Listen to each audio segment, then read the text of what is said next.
Good evening and welcome to the October 9th school committee meeting.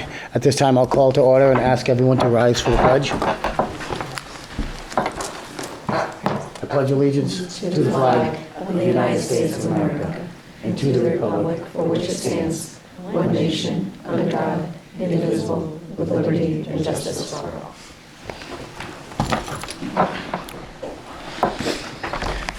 Next is introduction of members. I'll start on this side. Matt? Chuck Dunton, Blackstone. Tara Scobie, Blackstone. Jane Reggio, Millville.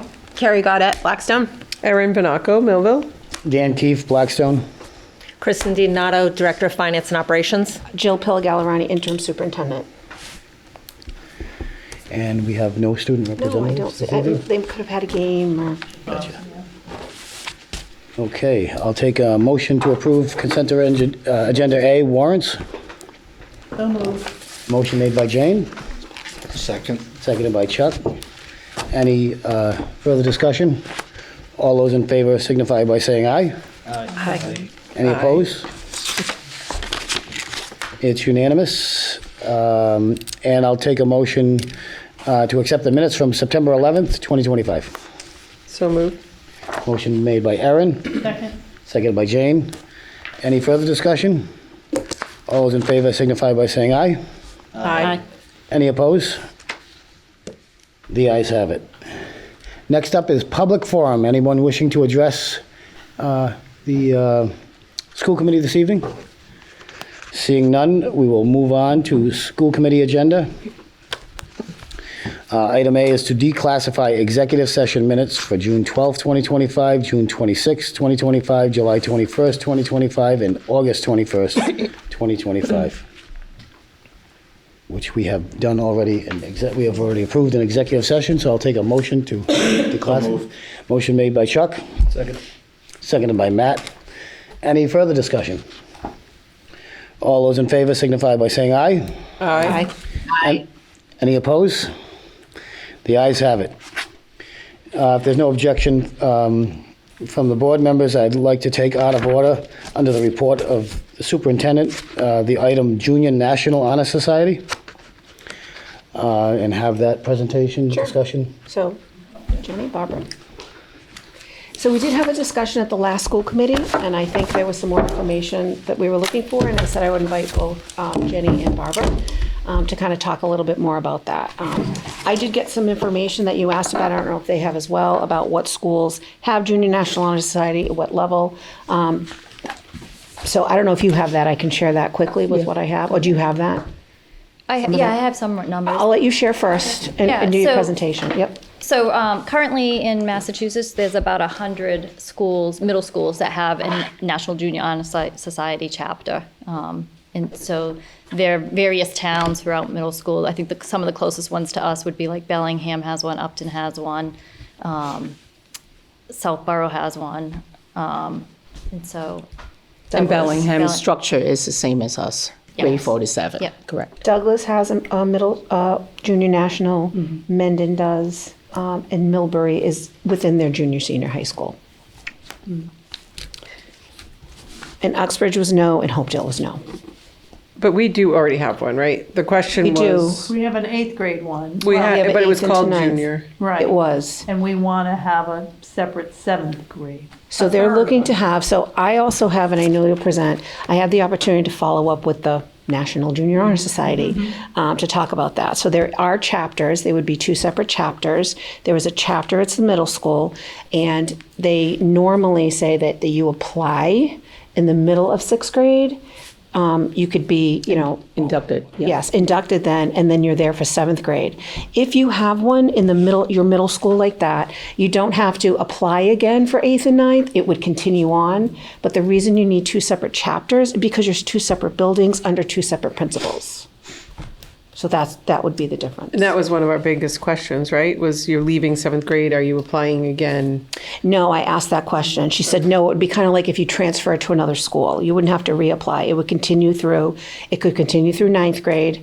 Then after 9th grade, you would reapply at the end of 10th grade to be in it for 11th grade, I believe. So they're different chapters, but they would flow right into each other. So your first semester of 6th grade is what would get you membership. So how All the way they, through to the end of how most schools do, as they explained to me, halfway through the 6th grade. So after your first So that full after that semester, first semester. you would apply, and I'm sure there was a process that you would go through, and then you could be inducted, which would bring you into you would go into that. Then you would be there in the middle school in your 7th grade year. If, of course, if you maintained everything you needed to, you would transfer to the high school as an 8th grade. It wouldn't be, the process would start But in over again. 7th grade, kids that didn't apply in 6th grade, they can apply. Correct. Yep. So I'll They can let, apply again in the Again, in seventh. 7th grade, correct. So applying after the first semester of 6th grade, the induction is at the end of 6th grade, The end and of it is sixth just grade, 7th grade. so I don't know if you want to talk about do you know what I mean? My rationale? Absolutely, Well, yep. my rationale, I think, is very clear to the community that I want to give my student more opportunity to be leaders, and that's what our goal is to build leaders. I understand that we have the student ambassador, we have student council, we have student IoT. So if you look at a hierarchy, our student IoT is actually on top, and then branch out to student council and student ambassador. But NJHS is really the only one that nationally recognized, and I want to give my 6th grade that opportunity to join. Yeah, so NJHS is also more academically based. Yep. You have to have the academics when you apply to be eligible, where student council is not academically based, anyone can be a part of it. And there's the criteria with NJHS, that kind of, citizenship, character, academics, scholarship, that kind of go along with the portrait of the graduate characteristics. So we're kind of segueing right into that as they head up to high school. Jane? So if I'm new in the 6th grade, I'm all excited, I have a great first semester, whatever. I apply, I'm inducted at the end of my 6th grade year to be in at the 7th grade. If I don't have a great 6-month start, but I have a great 6-month ending to the 6th year, can I apply again at the start of the 7th grade to be? 7th grade, they can apply Okay. again, yes. Carrie? I still feel like we're taking away from our older students by bringing this down lower. There's so many opportunities at the middle school that NJHS, for our end of 7th grade going into 8th grade, that's the one thing that they have to earn.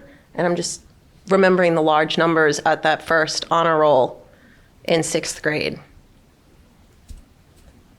That I don't know. I've always viewed NJHS as something that you have to really strive and work for. It's that ultimate goal. I feel like we're taking away that achievement from the older kids. Can you explain what would be the process for 6th graders? You know what I mean? If they applied, what would that look like? So first, we would be looking at their grades, and they would need an average of 90 or better in the core classes, and so that gets you eligible to apply. And then once you apply, you have to get a teacher recommendation. You write an essay of why you feel it's important for you to apply, and then there's also some service hours that you have to have in place to be able to apply. And then once you submit the application, then it's a board of the principal, the advisor, and some teachers go through each application and determine whether the student qualifies to be part of NJHS.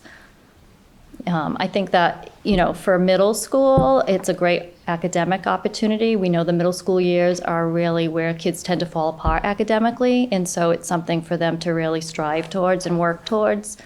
Right now, in the 7th grade, we have about a third of students that would be eligible. They're really a high-achieving class, and so it kind of gives them something else to work towards for the remainder of the year, where we see, more towards the end of the 7th grade, students maybe start to slip academically just because of the developmental age. And so it kind of gives them something to keep them on track as they move towards 8th grade. And at the high school, they have the NJHS, but then they move on to, NJHS. But they have yeah. to, if they stay in NJ, they still have to do service hours, they still have to maintain their grades just to stay. Like, it's not automatically you get in 8th grade. You have to maintain the grades. If you don't, there's a process that you go through. You get a warning letter, and then you have to get the grades up, and you get a period of time to make that happen. And you have to, there's so many service hours that you have to complete every year. Erin? So, Jill, did we get an answer on when our National Junior Honor Society extended 8th to 9th grade? So it looks like they may have extended it last year. Okay. So you can only extend it if your 8th grade is in your the high school. Correct. So it must have just been. Yes, I think it This just went last forward. induction. Correct. Was the first time. They inducted. I totally agree with having something for them to work for. My concern that I brought up at the last meeting was the fact that when they come here for 6th, and so our 5th graders are here, Right. but they're still getting the 1 to 3 report card. The 6th graders, we're going to, after two report cards of their actual GPA or graded average, they're going to have this opportunity, but that's only 2/4 of their academic life that they even have that type of grading system in place. So as Carrie mentioned, I mean, we've all had several kids that have come through here, and you come to the honor roll breakfast for your 6th grader and it's standing room only. Then by the time you're in 8th grade, it has definitely aired out and the room is more than half empty. So the concern for me was where you're introducing it and they know they're working for it, and I think that's phenomenal. But what happens with, learning that curve? And we were already seeing it with honor roll breakfast, but they were at honor roll breakfast in 6th and 7th grade, and then in 8th grade, it was like that silent, I'm not in there. So I don't know, like, how do you, I know the 8th grade isn't here anymore. I'm just using that as an example. So how do we're giving them something to work for, but how do we help ensure that those other kids don't feel a failure? Because a 90 or higher is it's a reach for some kids. So, but they might start there, at the beginning of 6th grade, and then the challenges come. So it feels like very quick to have it there and then very fast to be able to lose it too. I don't know what the answer is. I think they definitely need something in this building.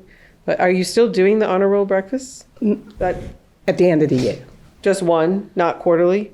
Quarterly, we do it with the student, not parents. Okay. Yeah. But that's what they always have done. Yeah. Yeah. Oh, no. We used I don't know. it used to be no parking, Every quarter? every quarter. Probably before COVID. Before COVID. I think. Yeah. And then Yeah, it was. after COVID. Maybe, I hate referring. It's been 5 years, guys. Why are we? I hate that we're still saying that, but 5 years ago it used to be every quarter. Yeah. And Oh, sorry. Go ahead. I'm sorry. since then, I was. I thought it came back, but sorry. I'm sorry. I thought you were finishing up. Yeah.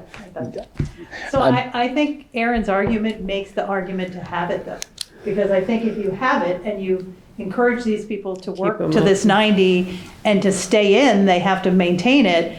I would think that would help your numbers stay as opposed to what you've seen at honor roll breakfast, having your numbers go down. So I think it makes the argument of something to stay and maintain and somebody staying on top of them to keep that achievement at that higher level, quite frankly, through the transition to the high school, and then in the high school, the transition to the NHS. So I don't, Can I ask a question about- understand it, the early part, but I don't see a downfall of encouraging student excellence.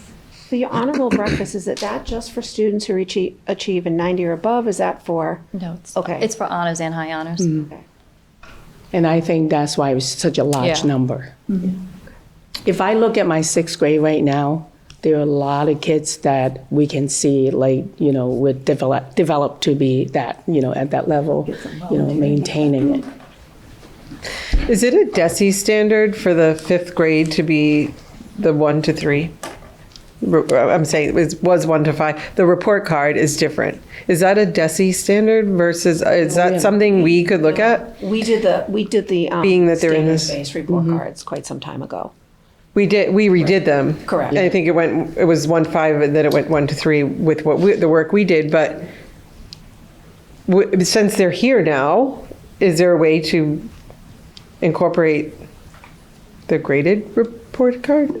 I don't know. Is that too much? I'm asking a question that I do not know if we should explore. But then you're giving them, they understand it better, and that, if that makes sense. Like, what I'm trying to say is they know what they're working towards.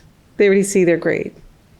Well, they receive their grades. On the report card, they don't receive grades, but they receive their grades on their tests, on their assignment. So they do see those grades. But they have no idea if they're A, B, C. They don't, that's not being, it's not something we talk about, and it's not a secret, but it's not, unless their parents are saying to them at home, I don't know. No, I think, interacting with the kids, I know they know. They know, let's say if they get a 75, they go, oh, I didn't do too well. I need to do better. So I think they know those ranges. They don't know exactly number, but they know if I get under 80 is not great.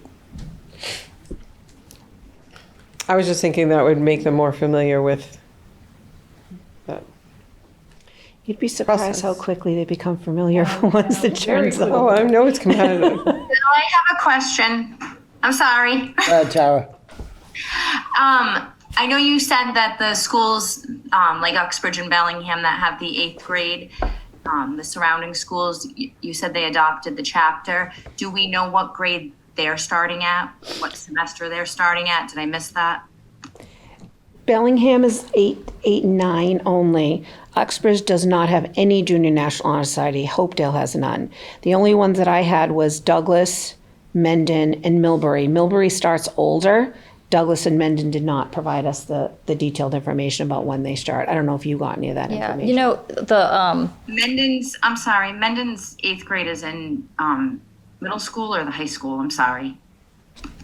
It just says Mendon Middle School. I believe the 8th grade, I believe the 8th grade is from Mendon is in their middle school. But don't Okay, hold me thank to you. that. so every chapter within the school can also make their own guidelines. It's not a national guideline set that you have to follow. So we, as a school, could decide, we're not going to look at the first 2 semesters of 6th grade. We're actually going to look at the first 3, or we're going to look at the first 4 altogether, which is what we currently were doing for 8th graders. We were actually looking at the full year of 7th for them, and that's how they got in for 8th. And so that's something that, as a school, we could decide we're going to look at the full year of 6th. But then, is that a whole chapter for just a half semester sooner? It is because it's, when I asked that, it's because it's a different building under a different principal. Those were the first questions they asked me. Is it the same principal and is it a different building? And I'm assuming, though, if you chose to do something like that, if this is something the committee decides to move forward with and you do that, I'm assuming during that time, there would be discussions, conversations, what does it look like, service hours, because in order to apply, you already have to have service hours? Okay. But yes, it would have to be separate according to them. So just to clarify what Tara just asked, are there any of the schools you listed as middle schools that are starting with 7th graders? None of the ones that responded to us, no. They're starting in 8th grade. Well, they're applying. They're at the end of applying as 7th 7th into 8th graders. grade. And starting in 8th? Yeah, the only Which ones is I what we personally were- didn't hear back was Douglas and Mendon. It does say they have a middle school. Can I just say something? Why not start with Blackstone? Why not? We were the first one to start. We're the first one to have student IoT. As a matter of fact, we flew to, and thank you for funding that, we flew to Texas. We presented student IoT nationally. And actually, there's an article written about us, Blackstone, having student IoT. So if other schools don't have starting in 7th grade, why not start in Blackstone? We'll be the first one who started. Is the I'm sorry. criteria? Oh, go ahead, Tara. I'm sorry. Did we say that for this chapter, they have to do community service hours. I'm just wondering if they do for that age group, it's going to be a little different than like the high school community service. Oh, yeah. Yeah, so that's again something that you set as a school for your criteria. So for the application, you might only set that to apply, they only need 2 hours to apply, but then they have to get 10 within the year. And so that's something that you decide as a school. And those hours can be simply that you show up for an elementary event and help run it. Or like some kids that we have come and do open door day and volunteer, like that would count as service hours. So, Okay, so I guess that was my question. I was wondering if you guys had that discussion, just because I know for the high school NHS, the advisors come up with ideas to help the kids with what they're doing for the service hour. so I have a child that applied in the 6th grade to be inducted at the start of her 7th grade year. So it's at the start of the year.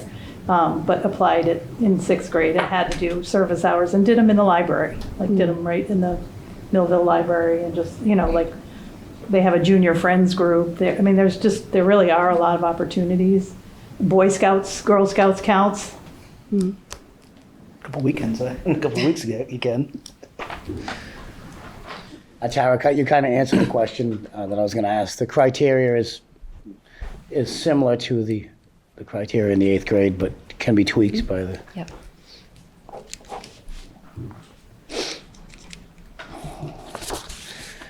Any other questions? And I'll be looking for any action on this evening. Yes, we are. Well, I'll leave it up to the committee. What is the pleasure of the school committee on this item? I would make a motion to approve as presented. Okay, so Chuck, Yeah, it's, what harm could it do? And let her be innovative. Why stay the same? So I would approve of her making what she, as presented. all right, motion made by Chuck, Second. seconded by Matt and Jane. Any further discussion? All those in favor signify by saying aye. Aye. Any opposed? Nay. Okay. Any abstentions? Okay, Tara, did you vote?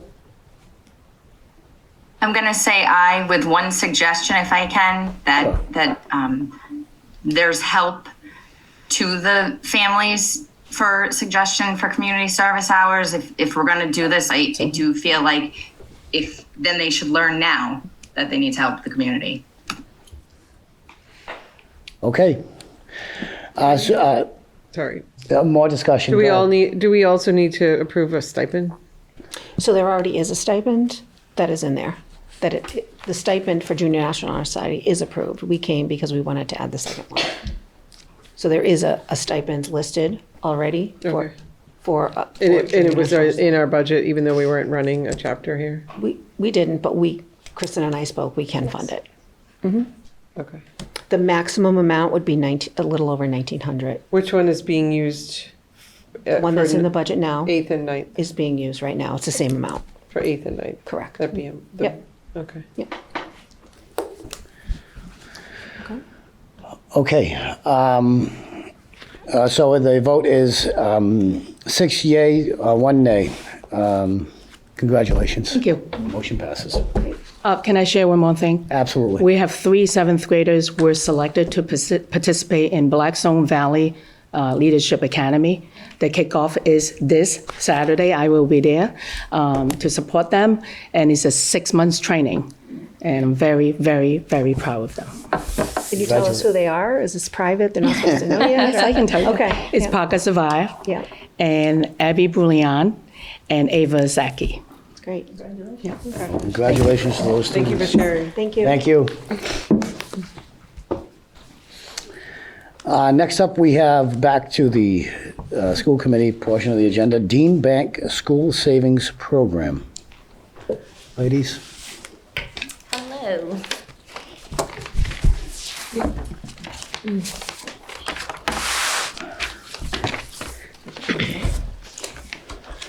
evening. Good evening. Feel free to let us know who you are and Yes. proceed. My name's Carissa Forgia. I'm the assistant manager of Dean Bank in Blackstone. And my name is Angel McLaurin. I am the branch manager at Dean Bank in Blackstone. So we just want to thank you guys, each and one of you, for letting us join you tonight. This is very important for the community, so we're very excited. So as many of you may know, my purpose here of coming this evening is to request the allowance of Dean Bank to reinstate the school savings program here in the Blackstone school system.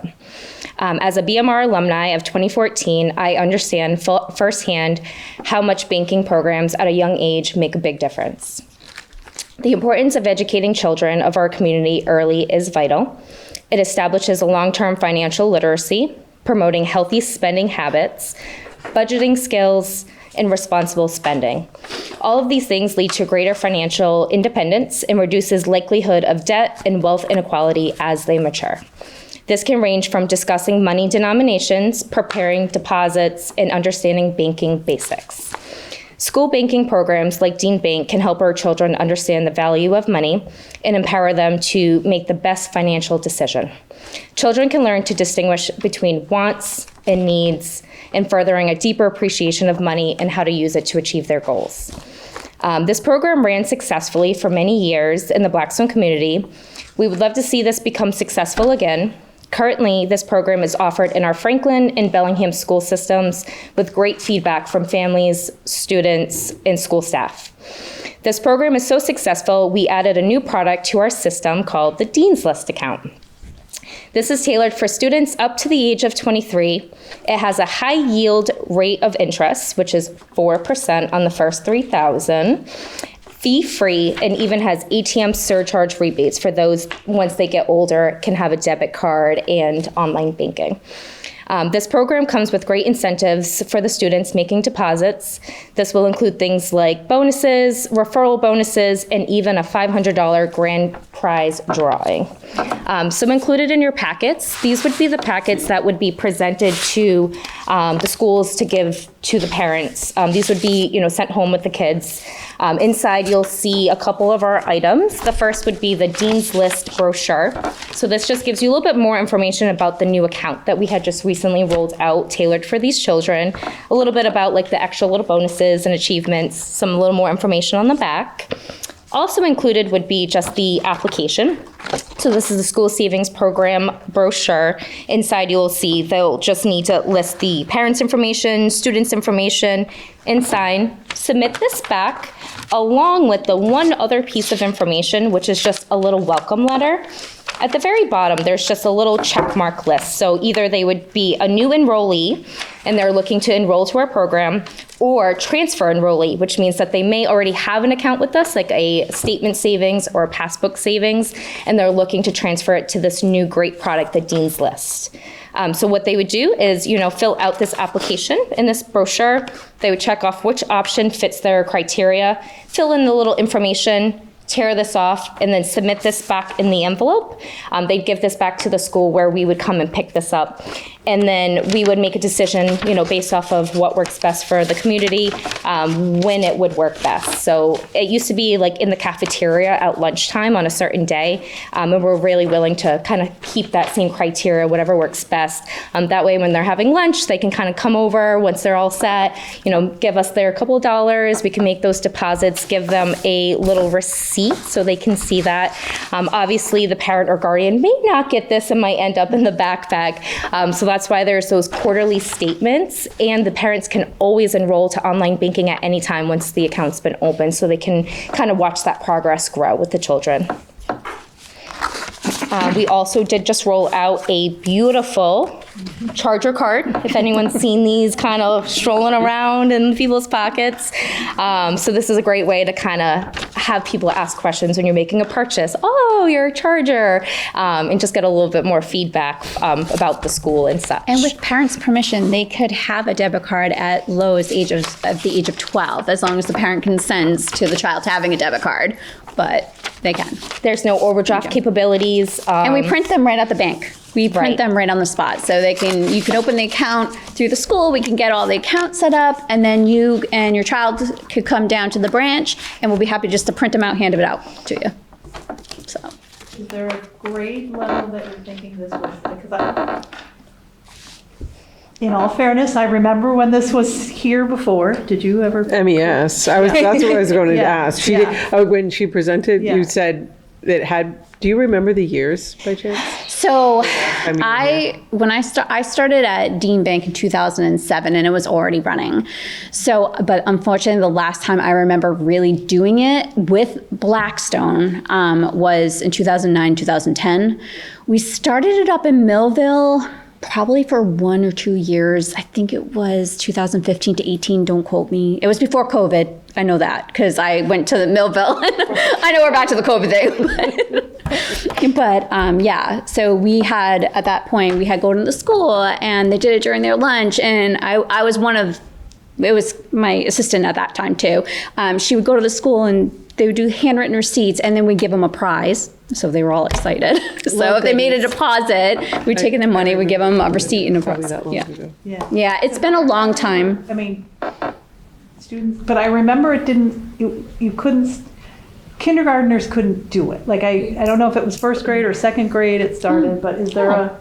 I don't think, No, there would be no restriction unless you guys felt there needed to be a restriction, but we're looking to be here at the middle school as well as Millville Elementary School. That way we can get that, that core group to get them to understand money and everything. So, create that financial success. Would you have the volunteers or would the school have to get them? So I would myself be a volunteer. Any additional volunteers would be Cory checked, obviously. They'd fill out a volunteer agreement just to give approval. And then from there, we are definitely looking to get additional volunteers. It doesn't hurt. We've had a couple of mothers and grandmothers come in recently asking if we were going to restart this because they wanted to be the volunteers. So, with that, maybe some parents and just hoping the community will help out too. But yes, we do have me as a volunteer, and then we could have an additional volunteer from my branch.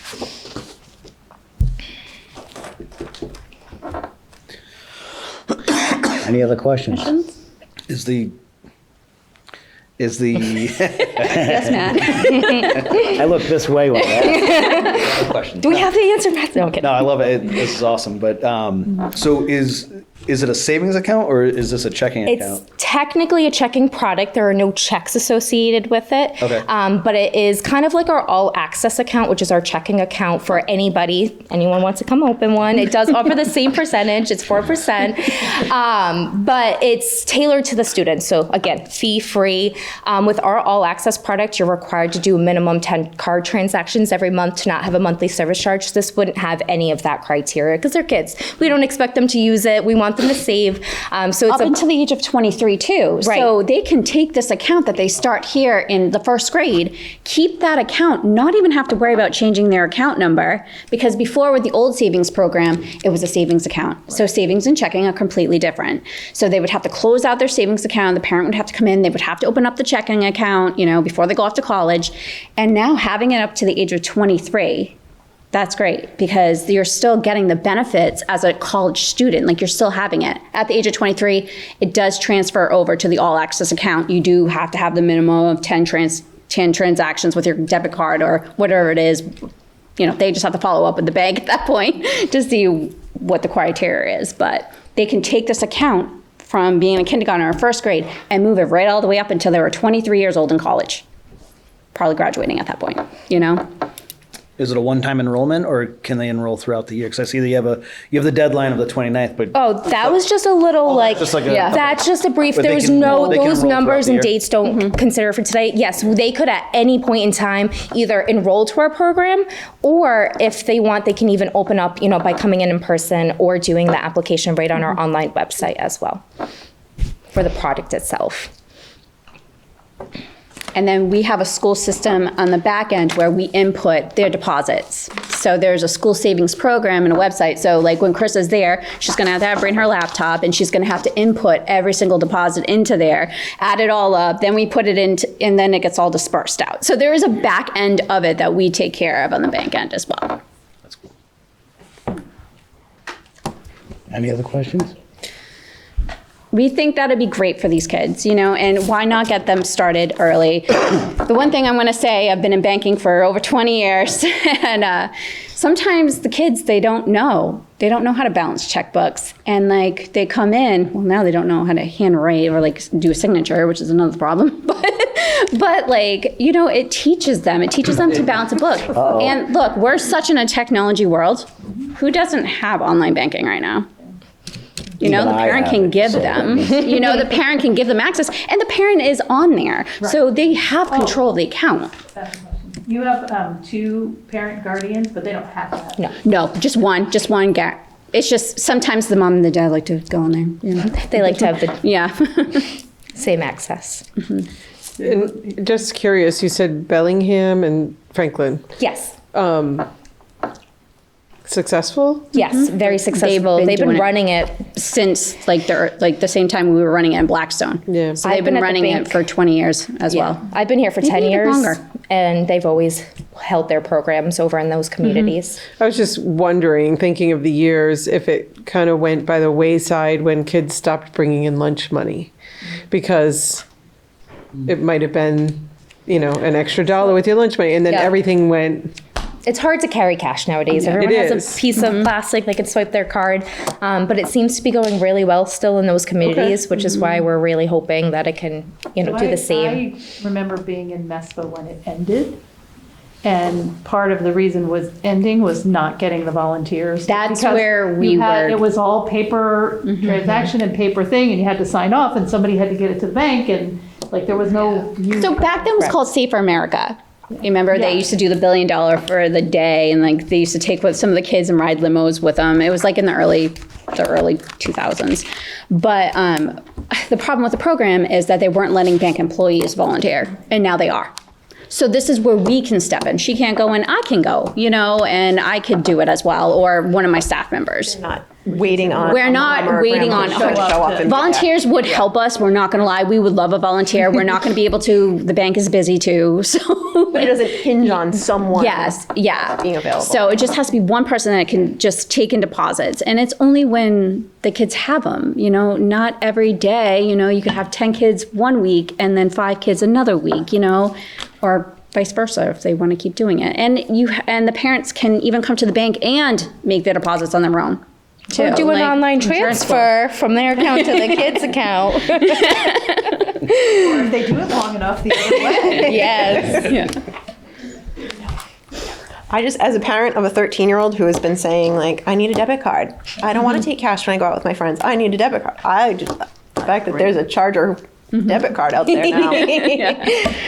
And they can do any design. So we have a whole bunch of like generic default ones now. No, No. Yeah, like on mine, I have my dog. On my card, I took a picture of my dog. And that's the picture of my card, my debit card. So you can put any, you just got to submit it through marketing and then they Just crop stick it with out it. and we can print out the picture. You're doing real well. Just stick with the Charger.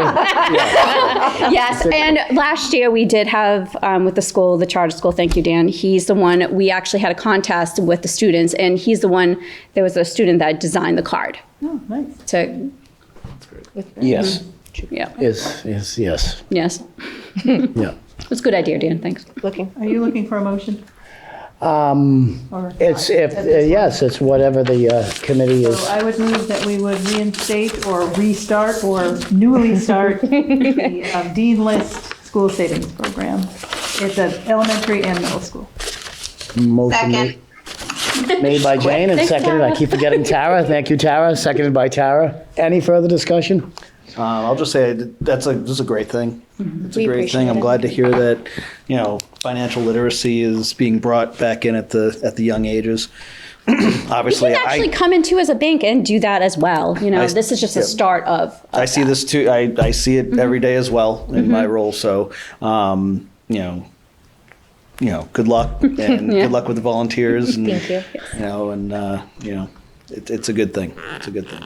Yeah. The only is I don't get the 4% on this.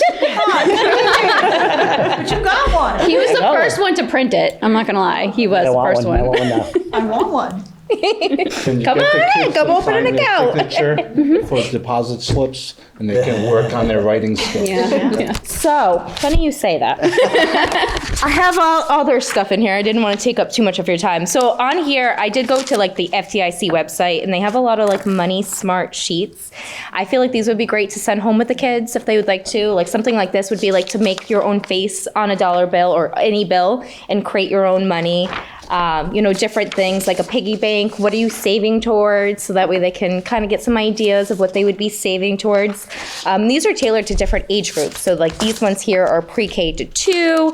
I have here like grades 3 to 5s, all the way up to grade 12 because that's what they have available. But these are just really great like worksheets and stuff that they might find some fun in to also kind of tie everything in together. So I have a motion by Jane, right, and a second by Tara. So before we go any further, all those in favor signify by saying yes. Yes. Aye. Aye. Sorry. Any opposed? All follow directions, I so know. we all said yes. Yeah, I saw it. I'll abstain. And Matt abstains. He approves, but abstains. Thanks, Matt.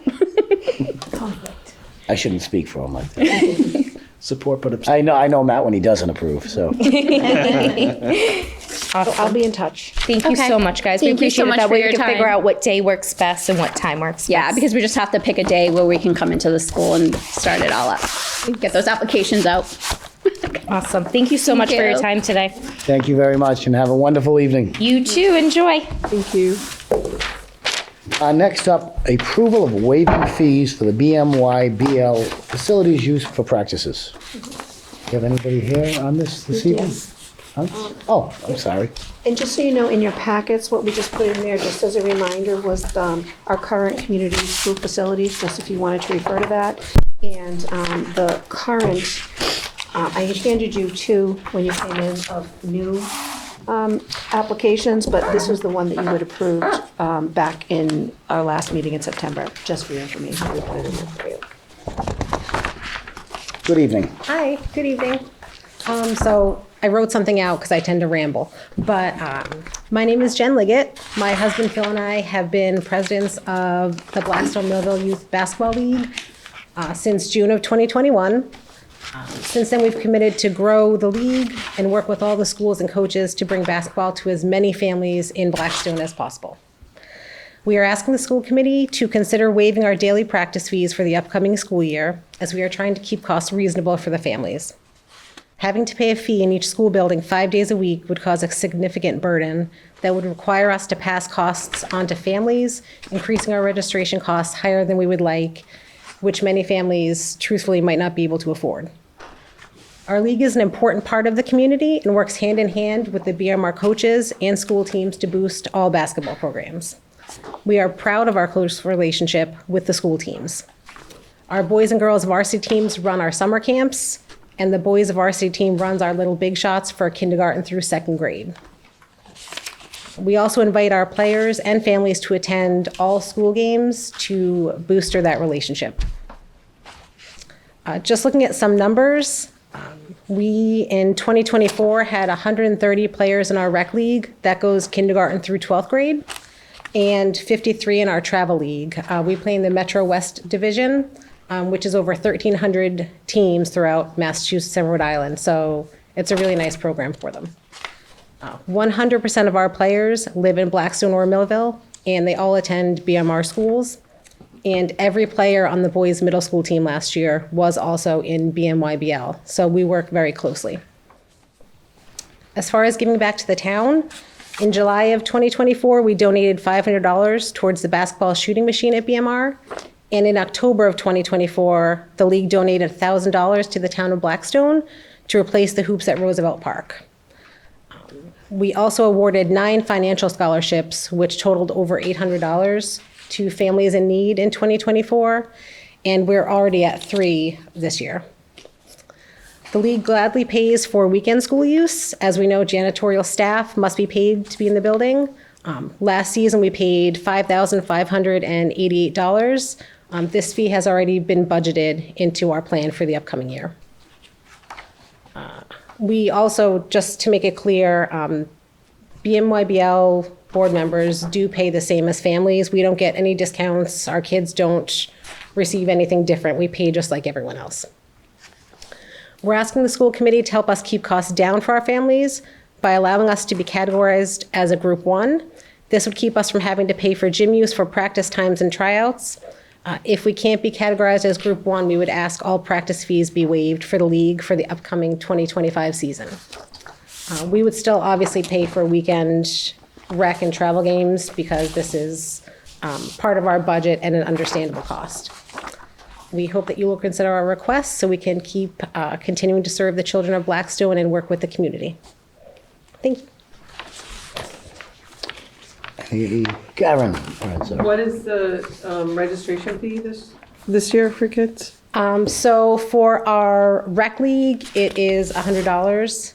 It is less for the kindergarten because they're younger and there's really not as much cost for that.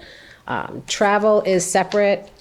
It's around $200 between uniforms and what they pay for us to be in the Metro West League. We actually lost money on that league last year because of increase of costs that came after Metro West starts after we have to be already doing signups. So when we realized the cost increased, we had already had started registration. So we did wind up losing money on that league last year because we didn't want to have to go back and increase costs after it didn't seem right. And how many kids did you say were participating this? We had 130 for our rec league and then 53 for our travel. 53. And last year was the first year we actually included high school students again.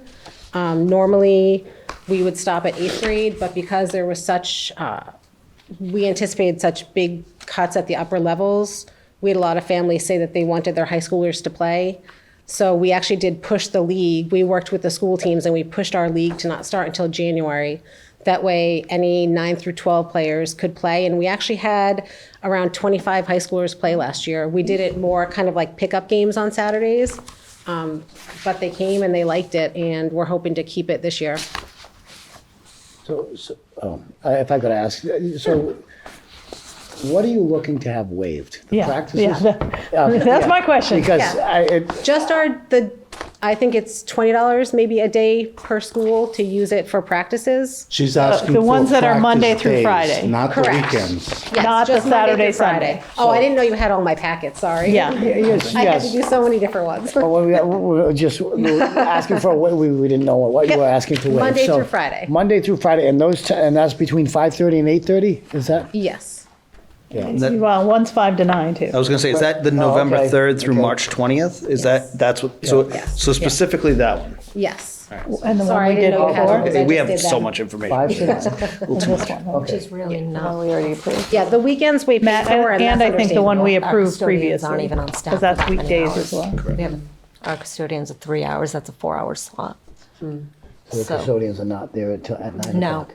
We're not even occupying this building, though. No, We don't have a custodian there. We have a custodian who because we comes a approve few it. days a week to support in that building, like 3 hours, just to make sure, we get it all done, but we don't have someone there. Can he Sorry, go there not during to the 3 interrupt, but hours they want to Is that for practice? Millville? Well, this year it would be the complex, but Okay. last year you used Millville where we Right, didn't we had a have key fob last year for a Millville. custodian on Did we staff. use Would it be better They to use practiced in Millville, yeah. Millville? Yeah, so 1,400. We Instead of the would need complex? both. We would need both. You're looking for 3. No, in the heart. We don't touch this school during the week because of the conflicts with, so we only use it on the weekends. Millville and- So we would be looking for the bigger gym at the complex in Millville. I think the cus- travel teams are here during the week. The middle school teams. That's, yeah. Could No, a the custodian do put their work in while they're, their 3 hours while they're at the complex? Jen, Could they- as of right now, the request we have is just for the AFM gym for practices, not MES. Yeah, there's no middle, Should there's MES no, be on here too? Yes. I can resend that through. I didn't realize you had I did those requests Monday. I didn't want it to get confusing, but So the ones we have in front of us, just for clarification, there was one that was from September that was approved by the committee, and that was for tryouts. You're not asking for that in evaluations. Then we have the weekend ones, you're not asking for that. The one that we have right now that identifies basketball practices has the Maloney School Gym, at the complex, Monday through Friday from 5 to 9. That's the only Okay, yeah, that should be Millville as well, but I can submit another report. Custodian's not available for that many hours, right? At the complex? At the complex. No, right now, it's only, It's for 3 hours. We have them at that location for 3 hours currently. Yeah. We could switch it to 3 if And we that made need it to add the easier. Millville gym with the, are those the same hours you're looking for the Millville gym? Yeah, I just put that as a time frame. If 3 hours is, we'll take whatever we can get, But truthfully. Millville's not on the list, Right, right? that's Millville my, is did. usually JV, BMR, and this is November through March. Like, we also use the Millville gym for our school team, so. yeah, we But worked it's with always JV worked out last in the year. past. It's, Yeah. the we schedule's worked always Last year, as worked out. JV walked out the door, Yeah, BMYBL we walked worked with the in. JV team last year, and if they needed anything different, I just talked with the The coach. school always takes precedence, but Yeah, it's absolutely. always been a symbiotic relationship. Yeah, we've been fine with it. And if they didn't need it, we jumped in.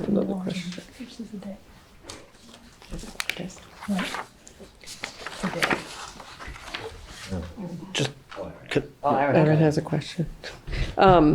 So 130 180 kids. What are your what are your expenses besides our facilities for the Uniforms, season? and we do badge drafts now for every division except for our 3-4s because it became necessary in the older divisions. Official refs. Yeah, official refs, I Patches, apologize. Patches. And those are $100 a game, actually $110 for both refs per game. So uniforms, refs, and Metro West for the travel teams, like I said, they have a separate set of costs. We have to pay per team to be in that. We also pay students to do the scoreboards and referee the younger divisions. And equipment, first aid kits, new balls, things like that. Lots of ice packs. did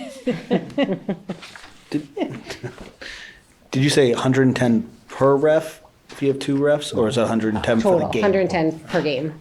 Do you have it? Do you know what your total amount paid to us last year was?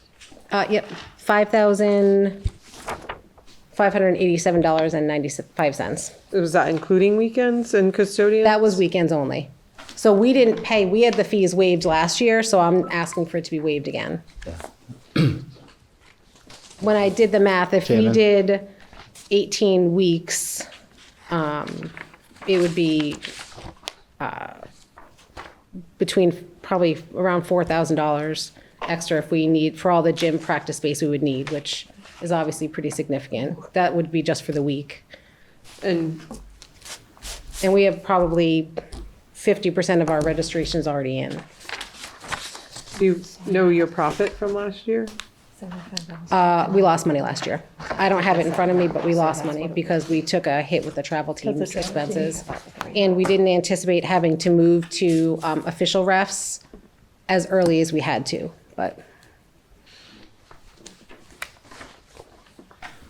I'll just, okay, so the total request is around $4,000 to waive.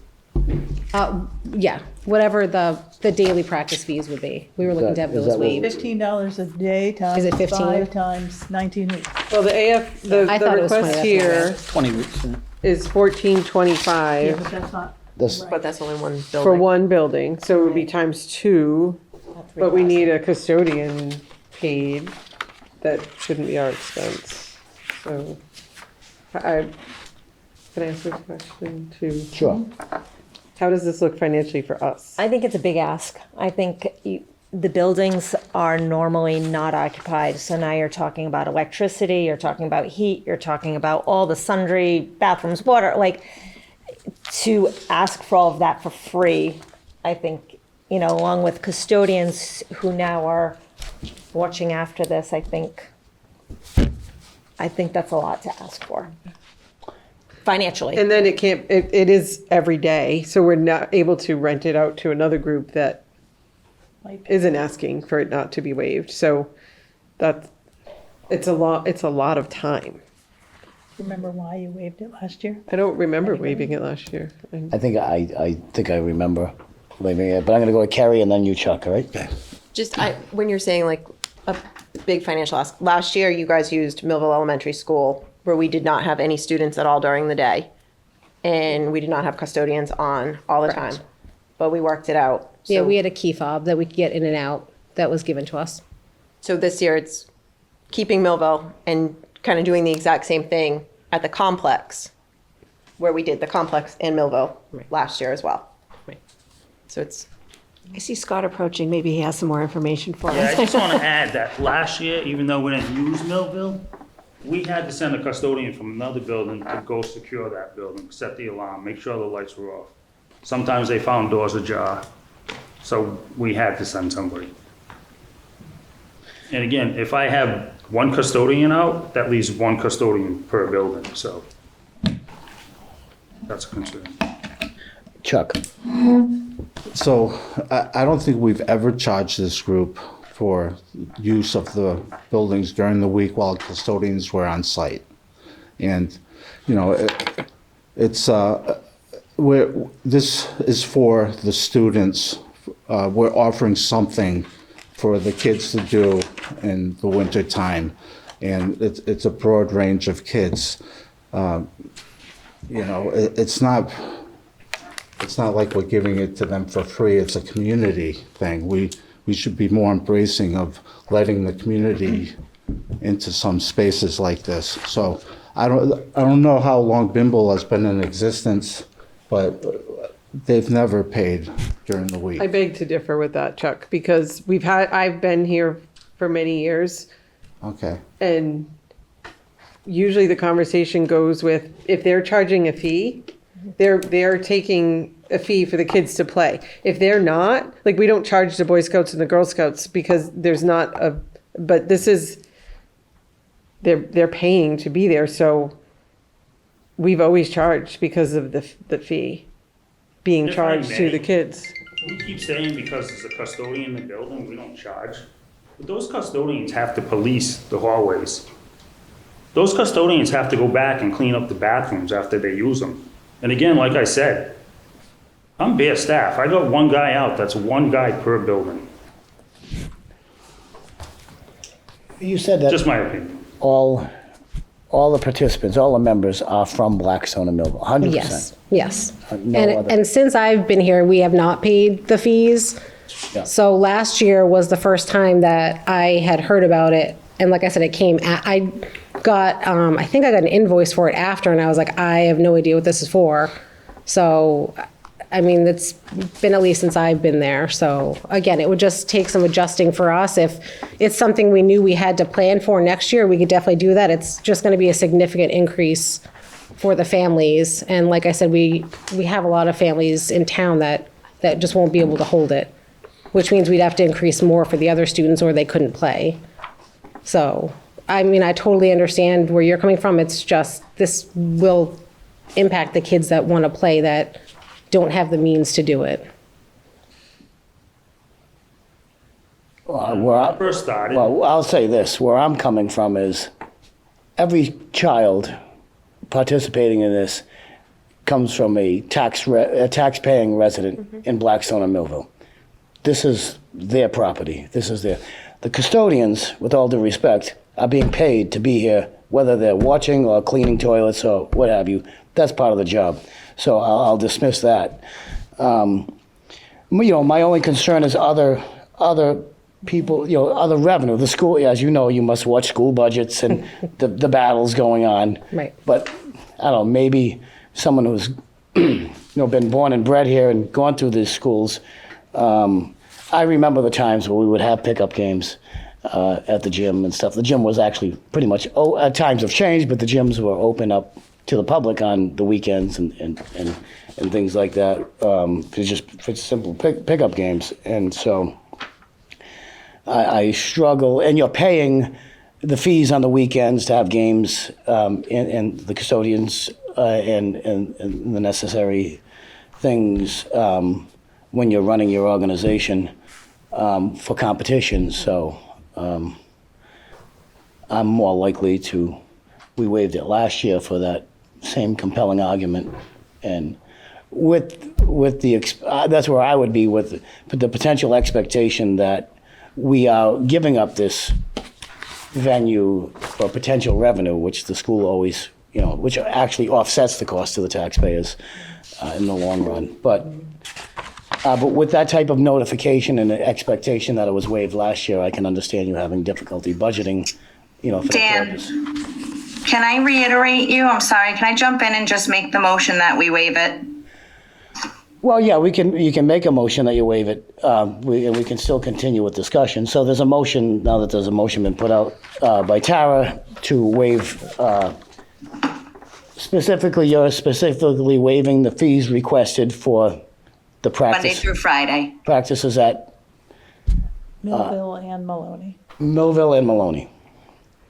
Motion made by Tara Scobie. Can I comment still before? You can make Second is made. I would make a second to the I'll motion second, for so the then we can discussion, move to for the the purpose of discussion. Motion made by Tara S., seconded by Kerry, for the purpose of discussion. Chuck? So if a custodian has to spend extra time, maybe in your budget, you could find some, for those hours that they're not, Yeah, absolutely. maybe we can work something out anything where helps. we get extra That's money. probably hard. I I would just to prefer that interject we for a waive. second, so my commentary is based on you changing the hours to fit the custodian schedule. Yes. Not to be anything above and beyond. So, Well, and because you also- had alluded to that, like Right. you'll change the hours to fit the custodian's schedule, which is 8 o'clock. So But there is basically, no custodian at Maloney. What they have been making, We have someone who comes in for 3 hours. Do we know the hours? There's some flexibility in there, but Every 5 day? to 8. He comes in every day? he does. But is he doing the preschool wing? Is that what's He's being doing, done? well, we have the preschool wing, but we have to maintain the Have whole you guys- building. yeah. To make sure everything's dry and Yeah. clean, so yes. But there is someone there. Yes. For 3 hours, yes. I misunderstood. Yes. Also, just to, when I fill these out, so our league starts tryouts this month, but I like to get all the paperwork in as soon as possible. I don't know 100% how many teams we're going to have yet.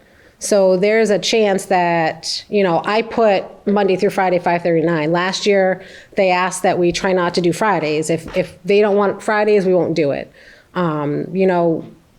We probably had around 20 teams. We'll make it work. It's just getting the practice time and the space. We'll take whatever we can get. And we did work with the schools. Obviously, everything school related comes first. If they needed the gym, if JV needed the gym, or if they needed it for a school, which happened a lot of times, there was dances at the complex or Knights of Columbus. We understand, we get out, we do what we have to do. So, I think we've been accommodating and we can absolutely continue to do so. It's your schools. We're just, trying to coexist and get some practice. Jen, you time in. donated too, didn't you donate? Yeah, $500 to the something and $1,000 Yeah. to the town. They also put Yes. the hoops on the Yes. vendors, the Yep. JFK school. Those two hoops. when they were broken, one of them, was that during COVID? To bring COVID up again, they were broken back then. And you also do scholarships, right, for the kids that Yep. Yes, can't All right. afford? yes. So 2 questions. Do you ever submit to the Boys and Girls Club to use their gym for the season? We have looked into it, but again, there's a fee for that. So since we weren't paying for the schools, it didn't make sense to go elsewhere. When we had an overflow, we looked into it. But again, then that's a cost and we would have to pass that on because again, we don't make a profit, so. And my second question is, if we're going to waive it, why do we have KFR?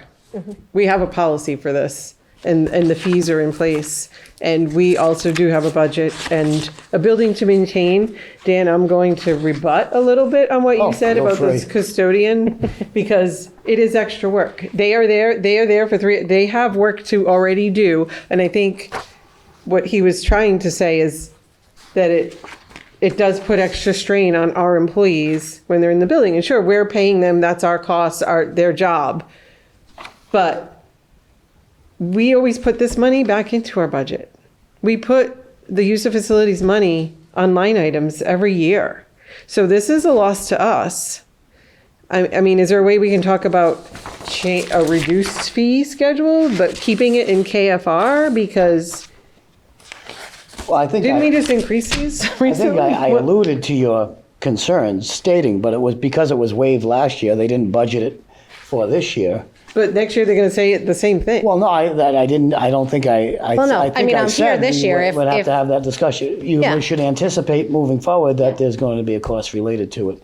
And the fact that this is 100% Blackstone and Millville Counties. children is, even group two is like not less than 85%, but this is, We just the sticking- updated we updated our fees last year because But we we had, know what we need when we for our updated budget. it, BMYBL was one of our discussion points Right. during that update. Because I think I keep getting stuck on the fact that BMYBL is in the group too, but yet they should almost be in a group one. It's 100% of the Blackstone Millville kids that are part of it, and it's a direct feeder program into our middle school and high school programs. Is it a requirement that they're Blackstone or Millville to Yeah. play? Yes. and we have another, like the youth football cheerleading, another organization, they're paying because, and it's a but they're from North Smithfield, they're from, Right. Woonsocket, Blackstone and Millville, and they recognize they're not, they'll Right. pay that. This being 100%. I don't know if it's, I think we shouldn't say 100. I think there are Well, I'm definitely, getting it from the president other- herself, that is 100%. And it's on our forms when they fill it out that they have to be a resident. Because we did have someone try to sign up last year, and when I went through, they were from, I think, Uxbridge, and I emailed them and said, sorry, it's not something we do. but what if a child is school choice here? We're not letting them play? I mean, I know I'm years removed from it, but there were kids from out of town that played with my older children. I'm not against that, but I just don't think we should be saying 100% I don't and you know can't any- play here. I've never had that come up yet, so truthfully, it hasn't been a discussion. And if it is a school choice person, they're paying the town, the district to come here. Yeah, and they're in the school, so Still they would still be contribute in to the the- school. budget. I mean, Studio 25 pays us a lot of money every year, and probably most of those kids are from Blackstone and Millville. They're right on the street. So I don't know. I sit here and say, why do we have this policy if we're not going to follow it? Well, we're following the policy. There's just, they're petitioning an For a appeal. waiver. Yeah, they're appealing Different than to what us. Parks and Waiver Rec has asked us to Yes. waive different things as well. Waiver of a policy. Yeah, for homecoming, right? And you said did you say a scholarship? You did it, or That's what we call the financial aid. We call it scholarships for the families. But it's just basically financial aid if they can't afford it. And that number increases every year. Yes, I would say doubled last year. Wow. Move the question. yes, there's a motion and a second on the floor to waive the fees requested by the Blackstone Youth Basketball League.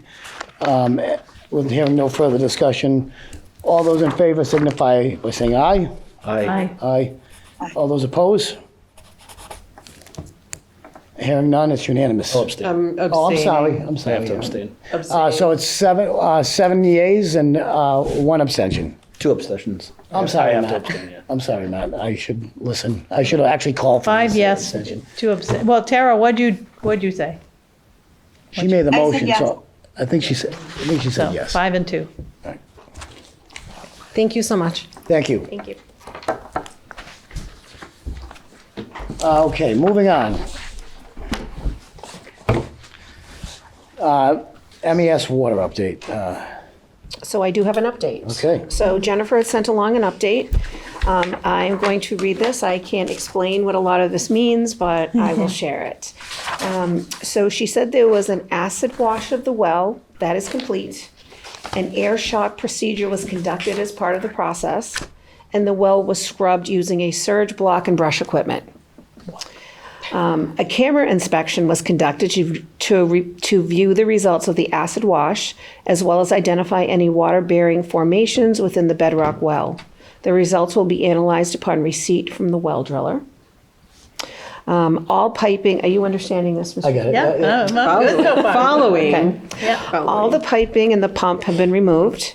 Based on the condition of the drop pipes, we'll be replacing them. The pump appears to be in good condition and will be reinstalled. Testing is to be done to determine if the underground fissure at the 24-foot mark is contributing to the total organic compounds, total organic carbons, and PFAS that we have been having. The test results will be Friday at the earliest. And finally, the results of this testing will assist in the evaluation of the well and potential for sealing, subject to the approval of the Mass DEP. And in the meantime of all of this, they are still providing bottled water for cooking and drinking, and they are actually continuing to fill the tank with water from a Mass DEP approved vendor, since all the work is being done on the well.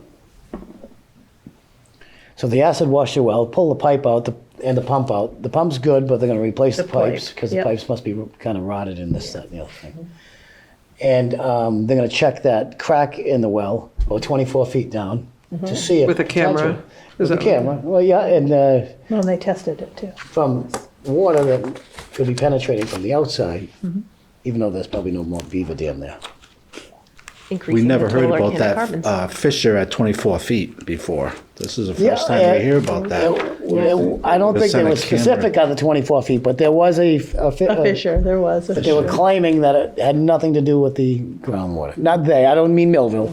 I mean other Previous- previous Previous operators, water Yes. experts, researchers. authorities. Thank you. So Thank thank you. you to Jennifer for this, and thank you Yes. for Dan for actually summarizing it so that we'll understand. Can I just ask one has the new filter System. has the new Started, no, system it's run? installed, no, it's installed, but we haven't had any inspections yet, correct, Scott? No inspections of it yet, or? From running the yet? state, like to Correct. to actually turn it on. Do we know when it's gonna be in operation? Not in the report. It's not in the report, so no, I'm assuming, we don't have that yet. I'm assuming that all of this work would need to be done first for it to get started again. Yes, and I think in our last update, once the well was Authorized, clean. acid washed, Yeah. then they notify the DEP because they had to flush out. Well, they had already cleaned Cleaned the it thing, once, but yes. I think they'll have to do it again.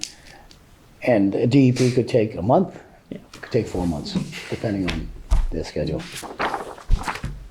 But I want to say that Millville has, the town has been very responsive, both the chair and Jen as well, for the water. We've been monitoring it, the water coming in, meaning how are we doing with the bottled water? So we're keeping up with that. So we always have some on hand. There's no delay in all of that. So we appreciate that.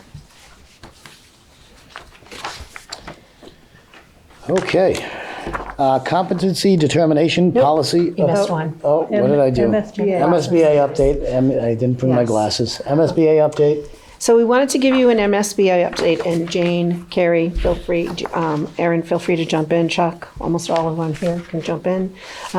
We had our last meeting, and we have up on the screen, there was a slideshow that was presented, because we're taking a pause. We presented our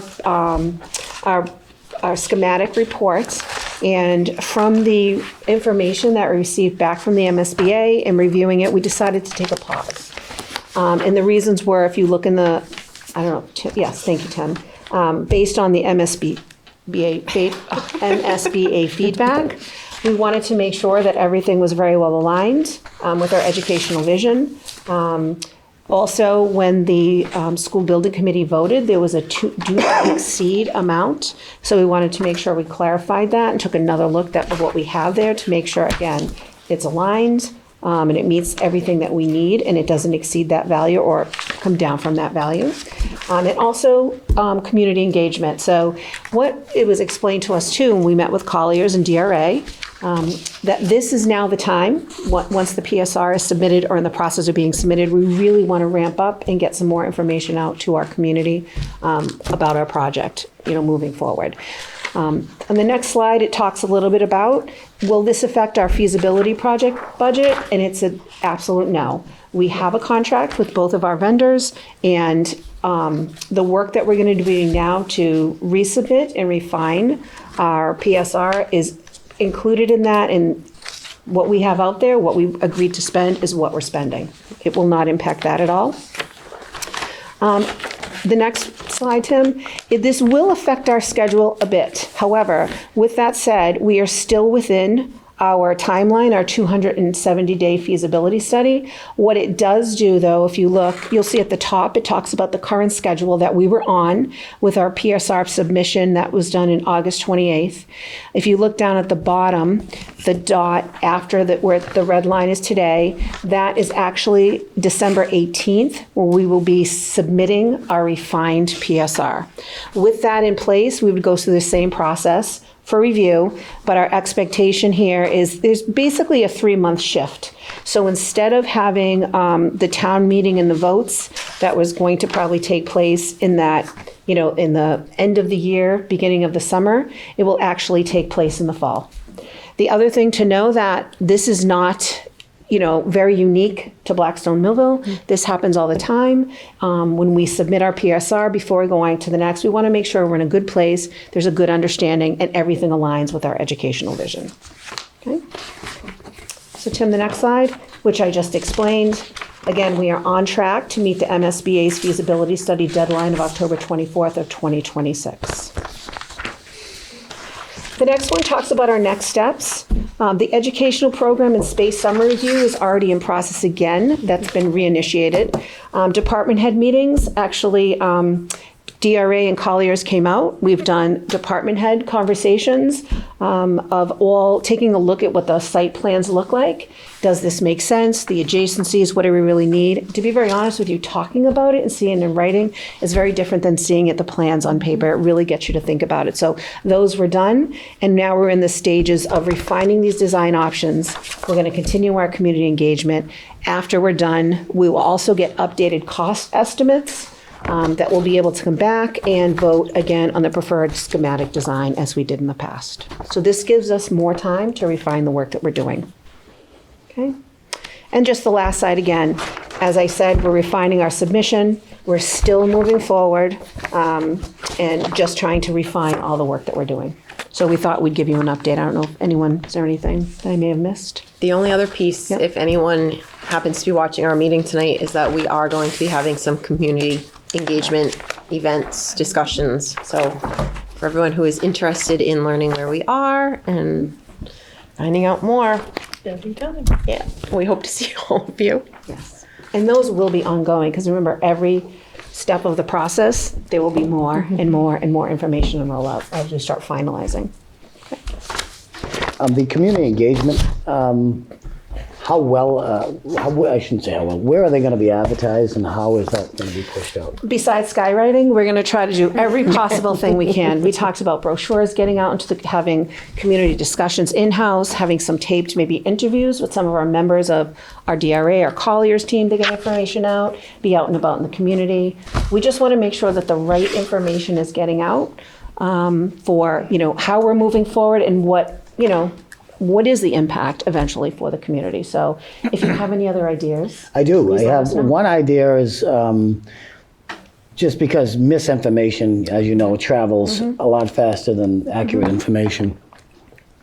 And the most recent article in the Enlightener, well, I shouldn't say article, but a letter to the editor, it was full of misinformation. So if you can have a member of the building committee maybe give monthly updates. It's already in process. Thank you. That's a great suggestion. Oh, okay. Yes. Is that okay? Yes, Good, it because is. I just want to address a few things that were said in that. It was only a couple of paragraphs, but it was essentially, and I should know this, but it's been at least 2 years that this has been ongoing. Time flies on the school committee, right? But Longer, right? I've been part of the school building committee from before the statement of interest when I first got on. the committee. When we did our study of the, it started from our studies of the school itself. I mean, it That was started- 2017. Yeah. Is when that started, but like the actually like looking at what that master plan was has been like When it turned into a 2020. project. Yeah, so it's been a fluid conversation, to say the least. And so in that letter to the editor, it said, he spoke about a Prop 2.5 override, it spoke about a debt exclusion, but it also said it's approved by a majority vote. So that couldn't be further from the truth. So that would be determined by the towns on which way they would want to fund it. But no matter what, a vote on this, a minimum is a 2/3 vote.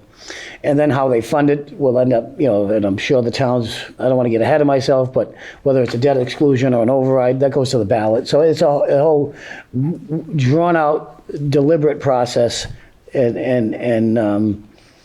But I think it's important that wherever people stand on this, they have factual information and how this is not it's not a dog and pony show or a magic show where we're just going to say, this is, 50 people show up at a town meeting and it's going to pass, Everything we Or fail. put out has to be factual, just by the nature of the law, has to be factual, not swaying one way or another, but it'll all direct people to our website, our building project on our website, which will have, all of the details for people who want the QR code to get you right to the website, the QR, to the frequently asked question responses, like very, very factual, data-driven information. Because it's easy for people to jump to a lot of misinformation. You see a final number and you think that that's that number. We will eventually get to this will be the cost that MSBA is reimbursing, this will be the cost to each town, this will be the percentage, and it'll be very similar to, what people see when we talk about the district annual budget. So be on the lookout for the Enlightener article in November. Good. So we're charging ahead. Nice. I like that. We don't All have that a credit card to do it, but All of that information, all the information you guys do, on the school building, that's already can be accessed through the district website. it's already there. Correct. All of your meetings, the minutes and everything like that. There's no clandestine meetings or anything like that. Everything's out. And they're all hope open that the We all have public forum if anyone. right. Yeah, exactly. And Is there a way I've attended to a few. make So them, to put them on Record video? them. Yeah. So so having attended the MASC charting the course again for the third time, anyone, public or us, can request it. They just have to notify us that they're recording. So we could record Well, and I then mean, post the recording. It's just going to be a cost to us to produce it and get it out on BMR EDU, but it might be of value. Are you talking about, you're not talking about recording the meetings, you're talking about putting a presentation together, is that? No, what I'm you- talking about recording the our meeting. monthly meetings that Oh, we've had yeah, for over you- 2 years. Yeah. Could we start doing this? So we could bring that to the school building committee. Yeah. And have this As conversation. long as we have somebody, like today, we could do technically a recording. As long as we have somebody on Zoom, it can be recorded and that can be shared. you can live stream it just as easy. Or that. I was, If you That would if cost, you- we don't have anybody here doing those at those meetings. So I can follow up with our chair, who is of our school building committee, who's not here this evening. Sure. For our next meeting. to That was discuss one of that. the comments too, that it's being done in the cloak of secrecy right. type of thing. Right. And So it's why don't not. we just It's- start putting yeah. it out? And yeah, that's how you guys can record. To Jane's point, anybody can show up to a meeting and ask the chair permission and record it on Facebook or whatever. Whatever. But if it's being recorded by the district, you don't have to allow them to do that. You can say this is being recorded to the public. So, but with that being said, I think on the selectmen's next agenda is that we are giving some cable money to the school. So you'll have the money to record, to continue to record them. I wouldn't be me if I didn't say this.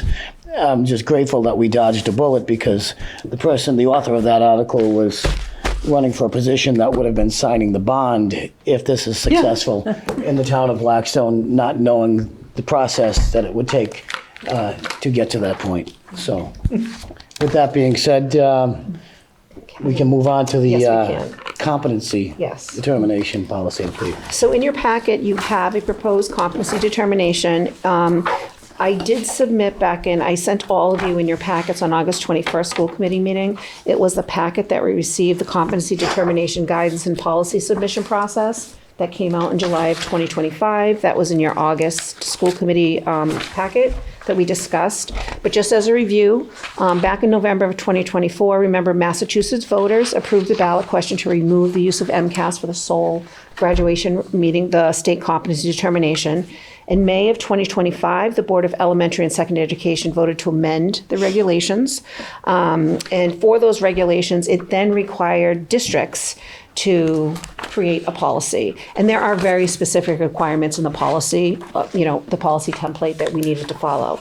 We're bringing this to you tonight to look at. And Matt, if you have anything else you want to add as the chair of the committee, this does need to be approved, submitted to the Department of Education and posted by October 31st. So if you look in your packet, and again, the state doesn't give you the entire policy, but they give you a template with some language to follow, which we did as a policy subcommittee.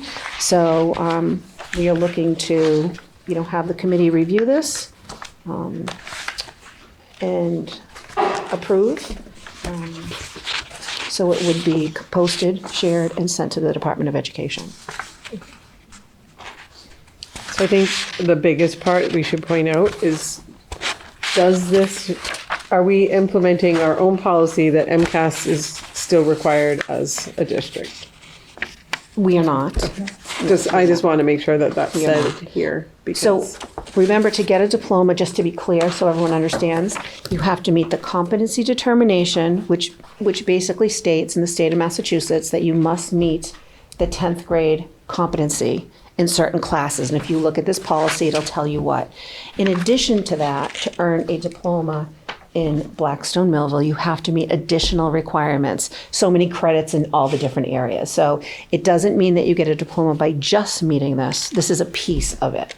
So this is replacing how students showed competency before through MCAS, is a school can determine that they've met this portion of achieving a diploma through competency.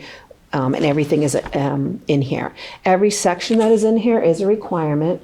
Like I said, there's a lot of the language in the template that is provided to us. And there's other things that, we had to add in here that was very specific to our school.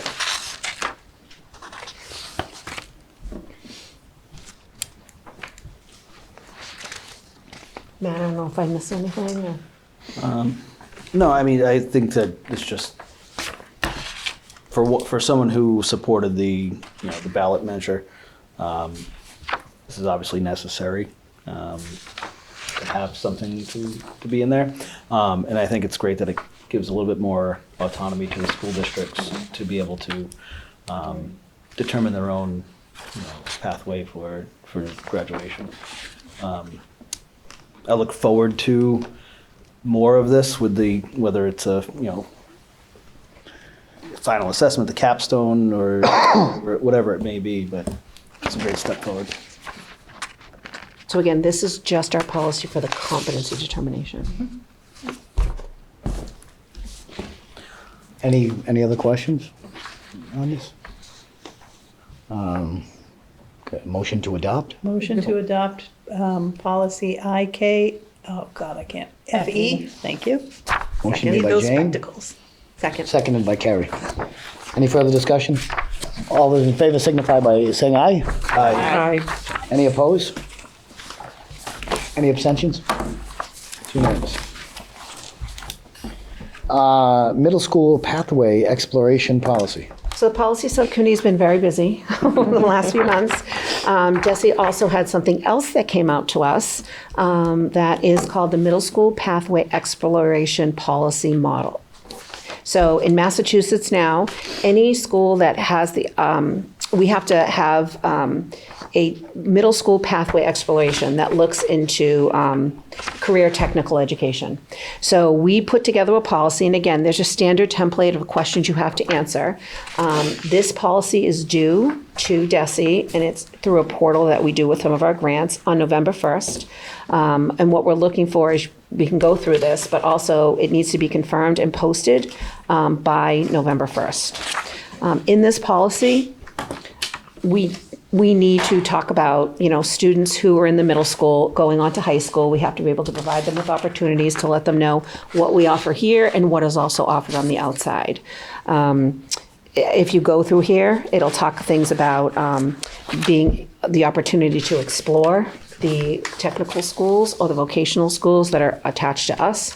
They're allowed to go visit during that day, through transportation, not at our cost, it would be at the school's cost. They're allowed to be, an excused absence for that. We also have to talk about what we offer here within Blackstone Millville. We do have some classes, and you can see in here, if you look through, that are being provided now at the middle school to help, start the learning here so it can be extended through the high school. And it just gives you some basic things, like we have to maintain when we offered opportunities for students to go, who went, who explored those opportunities. And then again, what we're offering here. And you can see in the appendix, it talks about some of the classes and some of the pathways we offer now at the high school. So just like the other one, we are looking for you to review this, any questions, and this is something, again, that we need to submit to DESE and to post. Again, this one is by November 1st. I have a question on the tours. Sure. Do we have to organize and set up a tour to these other schools? We have to collaborate with our Because schools. years ago, we used to It looks like we're going back to that. So what would happen is, if you read the regulations, we would have to collaborate with one of our technical, so it's usually one that's in the area, for the students to visit. At our expense? It's not at our Oh, I expense, thought- it's at all right. their I was gonna expense. ask for clarity. It is. But if they do go, it's an excused absence from school. We need to show that collaboration, how we're allowing that outreach, to make sure they can the explore it. transportation isn't at our expense, but we would have to send staff members with our Possibly. students, Yeah, I wouldn't right? send a bus. right? Which that would then be our expense to cover, because we'd be covering classrooms and. So we can collaborate to see how that would work. I know in the past, years ago, our technical school used to send over a bus. Our kids would kind of load on. We would always send one of our staff over, of course. They're our kiddos. Yeah. We want to be with them. So, yes. Whether that's a requirement or not, I feel very strongly that our staff should be supporting our students at any visit they go on the outside of school if they're leaving our school for the day. Well, this is policy. And I remember during our meeting, we didn't have Policy letters, a place to put it. yeah. Will that be advised by DESE or, MASC? Do we know that? Yeah, I think. I don't think know we kind that of left yet. that as open from our meeting, so. For now, It's just the it's gonna middle fit school somewhere. Yes. So we may have to revisit this to The MSPEP. MSPEP is, Oh, you I don't know, see is that somewhere? taken? Oh. Middle school pathway exploration. no, I see what you did there. Yeah, but it doesn't fit in the M's. Yeah. So we The M may have to None of them make revisit this to sense. adopt it as an actual policy. Yes. Well, I do have to submit this. It has to be submitted, adopted and submitted by November 1st, so Yeah, whatever. we may Yep. have to We have a amend it. meeting on the Yeah. 23rd. Yes. It'll be something. Well, I'll take a motion to accept the Ms. Pep policy. So moved. Motion made by Matt, Second. seconded by Aaron. Any further discussion? I'll just say that this is not a, for anybody to look at. This is an opportunity for our students to be able to see what's going on over there and here. and here as well, and kind of get the full picture. So, giving our students the best ability to decide where they want to receive their education and how they want to. I think more opportunities, the better, and hopefully sometime down the road that we have more career path opportunities, at our $4 billion school that we're That'll be quoted. That's going to be quoted. at our Enlightener next month. at our new school. Hopefully, we wouldn't have to bus so many kids over there. How many zeros is billion? I don't know, but all those pennies that those kindergartners are going to be bringing in. You gotta stop buying pencils in bulk. Sharpened pencils. Okay, Moved. Second. so we have a motion and a second. Any other discussion? All those in favor signify by saying aye. Aye. Any opposed? Any abstentions? It's unanimous. And MASC, MASS conference attendee. So I just wanted to send out the information for the MASC, MASS conference. It's being held November 12th through the 14th. If anyone's interested to go, let me know. I do plan on going. I do not, to be very honest, plan on spending all 3 days there. I've looked through the agenda. I would definitely, probably heading out on a Wednesday and some on the Thursday. So if anyone's interested in joining me, please let me know. And I did include the agenda there just so you'd get a kind of a sense of what's being offered and what the presentations are. And I did send it out in my update. I hadn't had any takers yet, but there's still time, so. Are we supposed to vote for someone to go with you? I don't think you need to vote unless you want to, yeah. But, We sign up like on the MAS. Yeah, MASC. yeah, yeah. And so if we send a delegate to be a voting person, we had a deadline for that. I don't know what it is, but is anybody thinking they're going to go? Anyone have any interest? Well, if you change your mind, let me know, because there are some interesting topics on here. Yeah, there's usually some good. Yeah. I just, We can vote for you, Jane. if we can. I can do. Sorry. A working person. We don't now. need to, but we will. Okay. All right, that wraps up the school committee portion. Now the report of the superintendent. Fall sports update. Fall sports. So I have a fall sports update. Darlene is not with us tonight. So I will do my best to present this and answer any questions that I can. So winter schedule, an update on that. Our boys varsity basketball currently has 20 games, 2 of which are for the Clark tournament. Girls varsity basketball currently has 19, 2 of which are the Clark tournament. In the last game, we've already identified 2 schools. It's either going to be Foxborough Regional Charter or Mashpee or Lunenburg. So then boys JV basketball currently has 10 games, and they're still in the process of getting more games for our JV boys, as well as the girls having 10 games, more to be added. Indoor track, it's a league, it's set by the league, so that's scheduled. And our cheer competitions, they're continuing to investigate. Those are actually determined by the cheer coach, what they will attend. For our spring schedule, that's moving along. We currently have, for the varsity baseball, 6 games have been confirmed. They're waiting for 2 dates from West Boylston and 2 from Foxborough Regional. That will round out our 20 for the boys varsity. And for varsity softball, right now, they have 12 games that have been confirmed, and we're in the process of adding more. Tennis, we have 11, and again, adding some more matches. The JV spring schedule is in process now. I don't have any game actual updates for that. They're waiting for the dates, also for the league about the spring track. They're just waiting for all of those meets. A small update on the, I'll say small because it's not full yet, update for the coaching positions. We have hired and appointed a varsity basketball coach, which is Josh Uglow. We have a varsity cheer coach, which is Amanda Mograss. Our middle school cheer is Becky Boulay, and our indoor track is Marsha Harvey. What's in progress right now is our girls varsity basketball, our girls JV basketball, boys JV basketball, and boys middle school basketball, all in progress. We do have candidates, but we're finalizing that now. Our senior games, there's a field hockey is October 16th, girls soccer is the 17th, boys soccer is the 22nd, volleyball is the 17th, and football and cheer is November 1st. The pink out games, the field hockey pink out game is 10:20, and I believe that's now an evening game. 6:30, it is. Yep, 6:30 under the lights. Our football and cheer is on 10:18, And the volleyball had theirs on 10-3, and very proud of our girls and coach, Coach Falster. They raised $500, girls volleyball, that went to the Positively Pink. And that's a nonprofit that's financed assists by low-income women diagnosed with breast cancer in Massachusetts, and also provides emotional support dogs to support these women through their journey. So very proud of our girls. They did a great job. I actually was at that game. It was a good time. Everyone was pink. I can't remember. Captain was there. I'm not quite, I think he might have been pink too. So, just an update on some uniforms. Our boys' basketball uniforms we anticipate to receive the week of November 10th, and our girls' tennis the order will be complete by next week. And winter sports registration and signups open this week.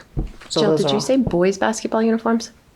I'm sorry, no, girls' basketball uniforms. I'm sorry, that's my mistake. Yes, they will be in the week of November 10th. And winter sports, like I said, registration, the signups just opened this week. Okay. Just a question. You mentioned something under the lights. Yes. So our girls' field hockey game originally was, I think, a 3:30 game, 4 o'clock game. However, there was a donation of some of the lights, so they're actually moved the game to a 6 o'clock game, I believe it is. So 6:30, so the girls will have an opportunity to play. What day is that? What date is that? It is the Monday. 20th. Monday, the 10/20. Yep. And that's their pink out game. Yep. Where are they getting the lights? GPL Construction is donating. Oh, very good. 10 lights. All right, usually as we get the towns, the other. Well, They're- but this year, Go ahead. No, you can go first. we had money for lights, and I just want to say that duly noted, all of our teams should have played under those lights. We paid for lights on that field this year. Usually the towns did, Dan, you're Yeah. absolutely right. This year, we paid, and they went up for football homecoming, and then they sat in our band parking lot for another week before they were picked up. Football had a practice under Poor them, planning. and then a game under them. Poor planning, No because other- every team should have played under those lights. Just, sorry. Sorry, I didn't mean to perfect intervene so on the planning for the highlight fall of of this. next year. Yeah. I Oh, get it. perfect. Yep. Happy to hear that. Yeah. Well, I'm They all saying, yes, we deserve a should be time under planning those for that. lights, so I'm Keep those lights. Erin, you spoke appreciative as I was about to of say that same thing. GLP's Barring an donation. emergency, a natural disaster. That the brings towns me will to let a you keep question. those Were lights. we charged for them to sit there each night? No. Sorry. I didn't hear. We did pay, I'm sure we paid a minimum. Why wouldn't we have planned, I think our intention answer was for them to be there for a week, not one game. That was what we budgeted. As far Yeah, as that would make as- sense. Yeah. It was, and I know Scott's coming up. As far as Scott's I know, coming with the But they were information. rented just we were for that. rented Speed of light. for that weekend event. or that Can we one day, and that was it. And expend they our just entire hadn't budget picked them line? up. If I may, Hey, I reached out to a former hockey player, former student of Blackstone Millville Regional, who works for Sunbelt Rentals, Ben Campbell, and he gave us a super deal for 3 days for the lights. They weren't supposed to sit in the parking lot all that time. It's just, that's when they scheduled to come pick them up. But if we could get a super good deal yeah. and have it for 3 days, then Absolutely. planning for next year, it would be great to get more of our kids to have an Absolutely. opportunity to play. Our Everybody should intention play under the was- lights. Thank you to, you said Sunbelt? Sunbelt, GLP. Ben Campbell, And our Nolan next Campbell's one- brother. very good. Thank you, Scott. Yellow. So back to the positive here. Monday, October 20th. At 6:30 p.m. Under the field lights. hockey under the lights. Come on It's out and not see the pink. girls. It's their pink out Oh, it game, is their and pink, too. Worcester Tech is very excited to be coming to be playing under the lights as well. And I had the opportunity to see our girls actually in action when they won, 1-0, 1-0. Oh. Stopped by the game, I hobbled up the hill and hobbled down, but it was nice to see them out there playing. And especially, thank you to GPL. Yes. Yeah. And thank you to Carrie for having to be asked who donated, like where the lights come from. And not just, thank you for, again, thank you to GPL and your commitment to getting those lights, illuminating the situation. I'll stop. Now can we make them pink? You probably can. All right, I have one more thing. So every year, we get our annual special education determination matrix, and we are meeting compliance. There, you can get needs improvement, different areas. We are meeting requirements. But when we get this, whether we're meeting requirements or not, we're always looking at those areas we can do better. So these are different performance indicators from the state. And, looking at these, I always look at, what are the maximum points and what are the areas that we didn't get maximum points in. So for example, sometimes it's really hard to change those numbers, percentage of children with disabilities who graduate with a regular diploma. It's the percentage of that population. We may have one student one year Right. who didn't. So it does look like it's 70%, but it's out of the students who graduated who are on IEPs. So there was one student. But if you look down here, the other areas we need to focus on is, you can see the assessment results. They don't look at every single grade. They target 4th, 8th, and 10th. So we need to continue to work at our proficiency percentages, especially at our 8th and our high school. The same thing with the math. It was really nice to see when it came to the math that we actually, because the state wants you to continue to move toward there. It's not an average, it's where they want you to be. It was really nice to see our 4th graders met over that, so we got our 2 points. Yep. So those are the areas of focus. And on the next page, there is one area that we had a 0 for indicator response. And just so you know, it unfortunately isn't the work we're doing. What it is indicator 14 is at the end of a school year, we get all the information about our graduating seniors. And they ask us to reach out to them and gather information after they've left school. Unfortunately, if we're not able to, we send mail, we make phone calls, we do everything, because we get all that information from the students before they leave. What's the best way to reach out to you? So if they don't respond to us, we're not able to put in the survey results. So you can see here that, we only had 18% of students respond. I think it was 2 that year out of maybe the 5. Or, no, it was a little bit more than that. But we didn't get the points on that one. So we are plugging away. We're doing our best we can to get our students to actually respond to us. So that was another area. But we always look at this, whether we're meeting or not, we're always looking to see what we can do to improve. But it was nice to see that we were meeting the requirements. And that is the end. Can it be done as an exit interview? So that Can it be done as an exit interview? you have to wait. Yeah. It's a It is, because they ask questions about what are you doing now? Yeah. What did follow up, like. It is, yeah. So we continue to try. We make several phone calls. We try anything the student have given us in the form of a phone number, an email address, or yeah. So we will continue to try that. So. Yep. We do the same. Snapchat, send a snap and see if Oh, they a answer snap. that. Maybe they'll snap Maybe. chat you. Yeah, maybe we try that. I wouldn't know how to do it, but I'm sure I someone was does. like, you're on your own, but go for it. Yeah. Great. Thank you. All right, thank you, Madam Superintendent. Moving on to the business report. All right, we'll start with the personnel report, just a listing of who we've hired, who we've had as resignations, retirements. I think right now we have 2 open staff positions, but other than that, I think we just hand this out each year and or each meeting just to let us know where we are. Next item is our expenditure report. Right now, we're trending just in line with the budget right now. So you will see that there's a surplus. The surplus is the interest income, which is not budgeted. I think it's too early to say as far as where, to project in the next, probably by the next meeting, we'll have a better sense of where things are, but it's too early in the season really to give a better, a more accurate projection. But everything looks good at this point within the budget. As far as budget journal entries and transfers for approval, right now there are some budget journal entries for realignment to the budget to match our DESI codes. Just looking at some expenses that we have and making sure they're in the right buckets, just so that when we get to the end of year and we're doing our end of year report, everything's in the right spots and we don't have to do any kind of crosswalks. Also, you'll notice that we set up the grants that were awarded in FY26. So those have been entered into our budget so that we can start tracking that and working through those grants. Let's see. Any questions or up to this point? We still approve the journal entry? I believe I think those we have to be should, approved. We'll take a motion to approve the So moved. budget journal entry. A motion by Jane. Jane, thank you. Second by Carrie. Any further discussion? All those in favor signify by saying aye. Aye. Any opposed? Any abstentions? It's unanimous. All right.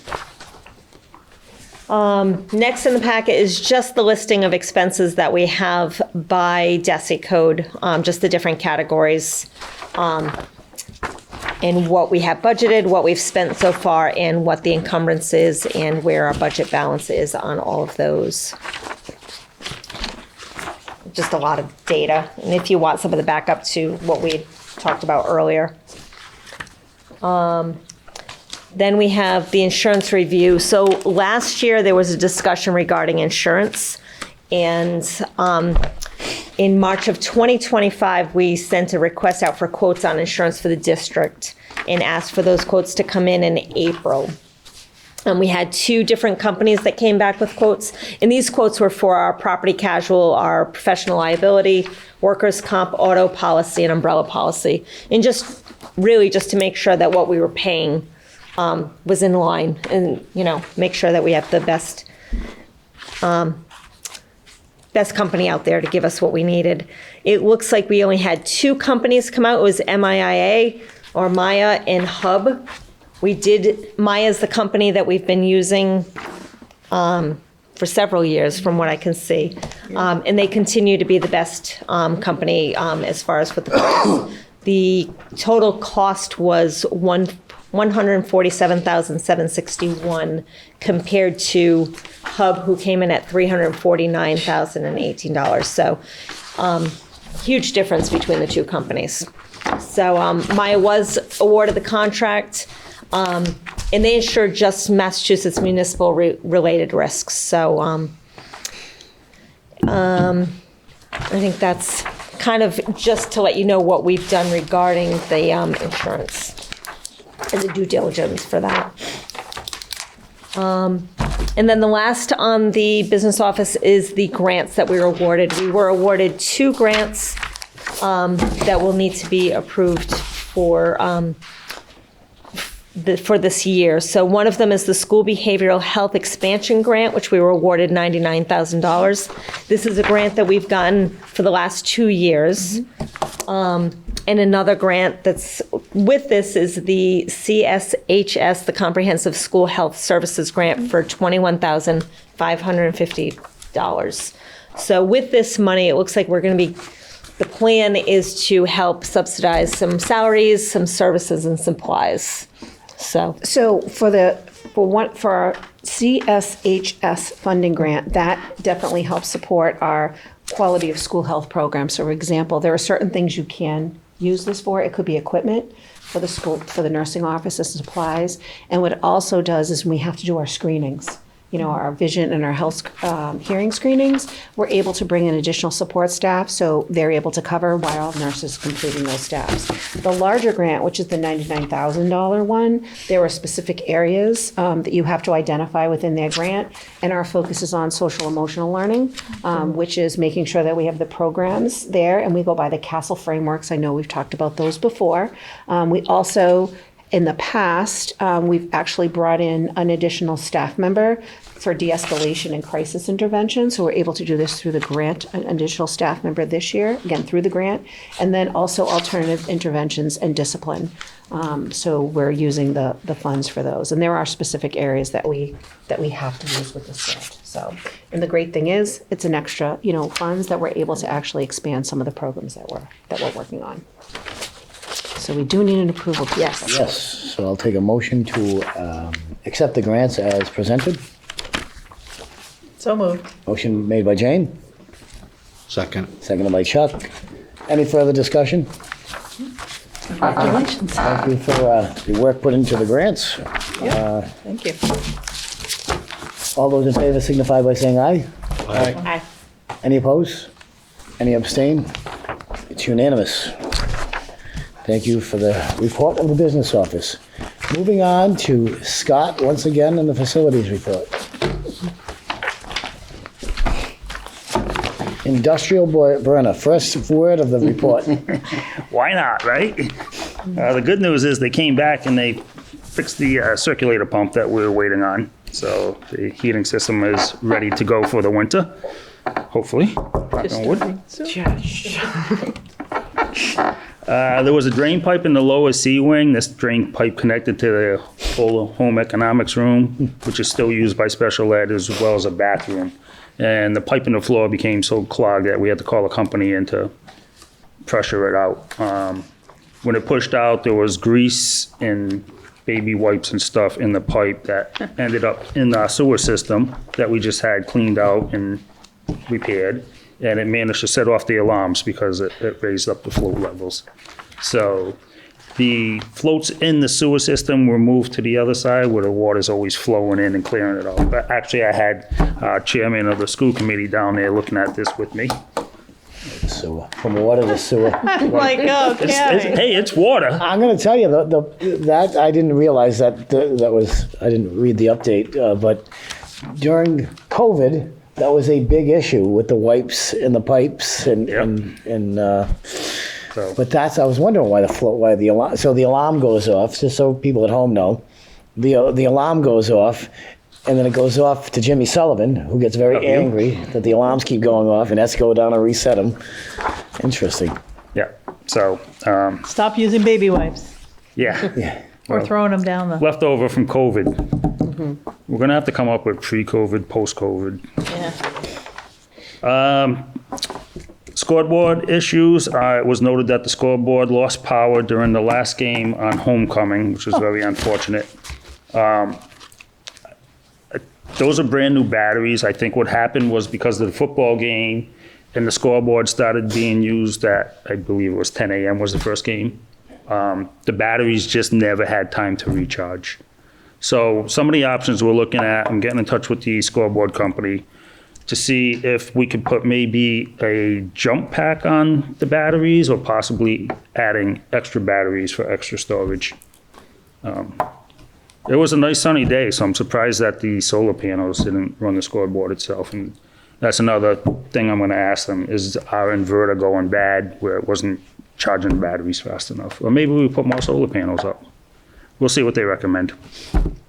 The sound system also acted up. I had Todd Schaefer, our band instructor, come look at it.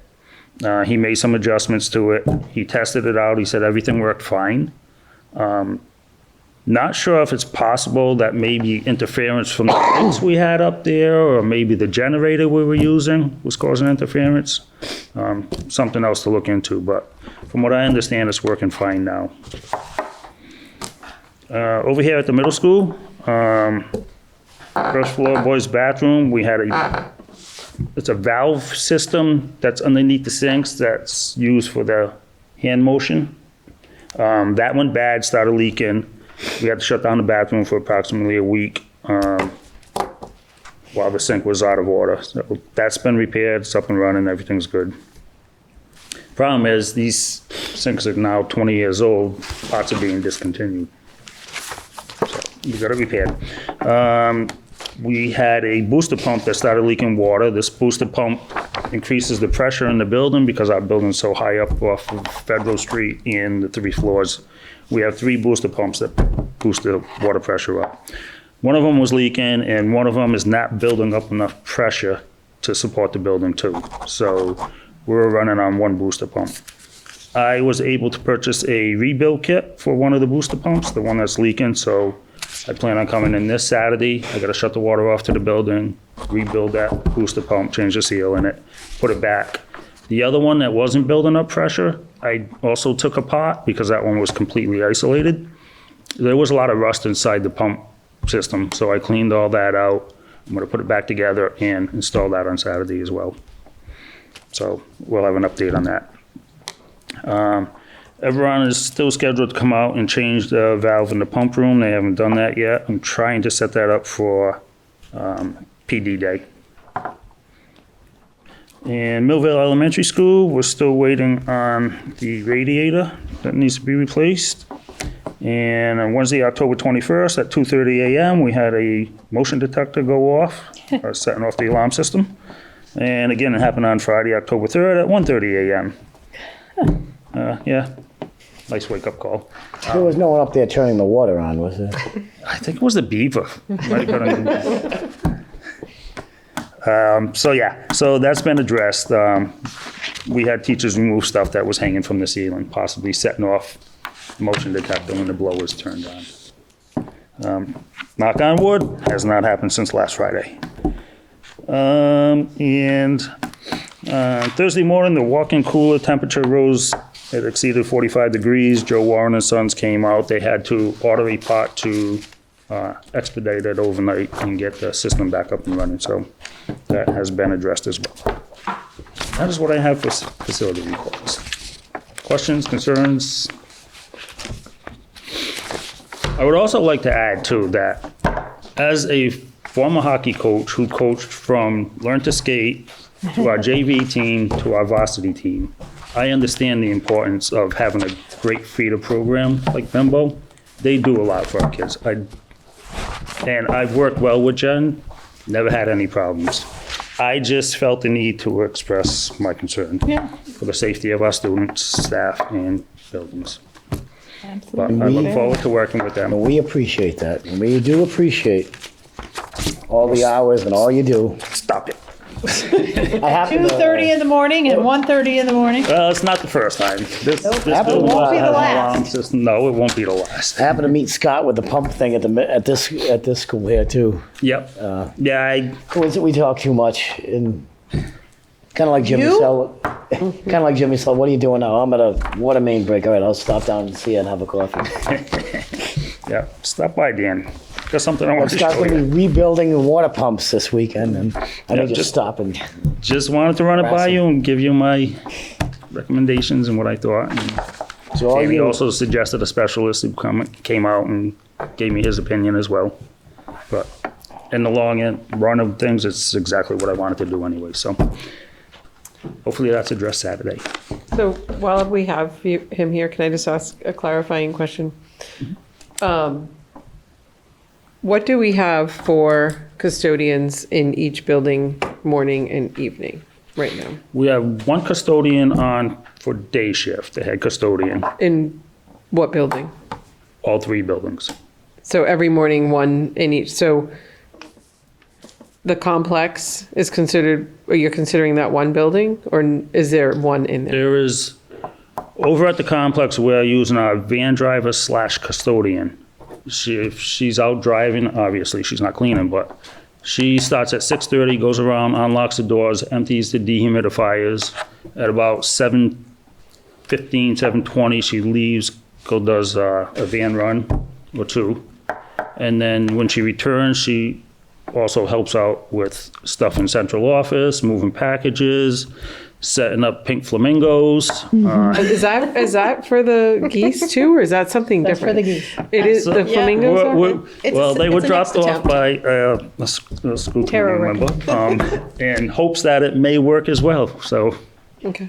may become a territorial fight. I don't know. We'll see who wins. Maybe the flamingos are a little more preschooler friendly for the flock at Oh, the yeah. complex. But yes, there was a large flock, and I think, Tara, you had emailed me a very large flock at the complex on Sunday, fighting flock. So when, isn't that called a gaggle? I don't know what it was, but they were fighting, but we Gaggle of put up geese. some, I didn't want to put a coyote at the preschool, so we're trying the. But he's so flamingos. cute. We have a few flocks around Flock of flamingos. of flamingos. So we'll see. Flock of geese, flock of flamingos. So one head at each, at 3 buildings, so we're not talking about complex. Correct. And then in the evening, in each building? In the evening, over at Millville, we have 2 full-time custodians. Over at the high school, we have 2 custodians and a .5, and over here at the middle school, we have 2 custodians and a .5. That .5 is a full-time female custodian who bounces from building to building. Okay. Is it working? Yes. Okay. And so who's in the complex for 3 hours at night when Express? We posted for sub-custodians, hoping to get more that could fill in whenever somebody's out sick or on vacation, but we only had 1 applicant. and that is, So it's you? Is that what you just said? no, Michael Blank. Someone, We have Blinky. a sub? yes. Is a Yep. sub? We have one sub who applied. Okay. So, I mean, because we're filling up all this space and we're using it, and it was already, something was brought to my attention with, I think the Express cheerleaders were coming out, and it was very dark. We approved that use on the AFM side of the building. But also in that building is our administrative offices, so, All our offices are locked in the Yep. evening. no, I'm more worried about so the only attention that building is getting It's during the day. is in and out during the day, starting at 6:30. Yes, and there is a custodian there for 3 hours. For 3 hours in the evening. Yes. And so in those 3 hours, are they tending to all the preschool rooms and admin offices? Preschool room, admin offices, but also Lynn, the van driver, does the admin offices as well. And we haven't had a preschool emergency? Lynn is there if there They're are in and out preschool during the minutes. day? Yes. Okay. No, so far. Yeah, we haven't had no Seems to be ones. working well, yeah. We have just that one wing for the preschool that we're using right now, so, We had a leak in the bathrooms down there from. yes. Well, that when I'm talking preschool, I'm talking about didn't make it to the bathroom or Yeah, I'm gonna have vomit calls. or, I mean, it's bound to happen Right? with that cohort, so. Preschool, they've been doing, we have some really fantastic staff that have been doing a great job. They'd let us know. I haven't heard anything out of the ordinary. Okay. Yeah. And I we honestly also didn't know have, who was there in the morning. Yeah, you do. We also have Sean Marco, who's a substitute custodian, and he's mostly doing grounds. Okay. But come winter time, we use them inside the buildings. So 2 subs, Yeah. possibly? Is Well, that- 3. We got an older gentleman, Okay. Van Marco. All right, thank you. I had kind of lost track. I didn't know who was and at what time, and the preschool is important for cleanliness and Absolutely. upkeep, so. Are we sending meals over there during the day, for lunchtime for the kiddos that do the full day? Yeah, we have a very, Yeah, but yes. and they're eating in the classroom, or are they using one of the cafeterias?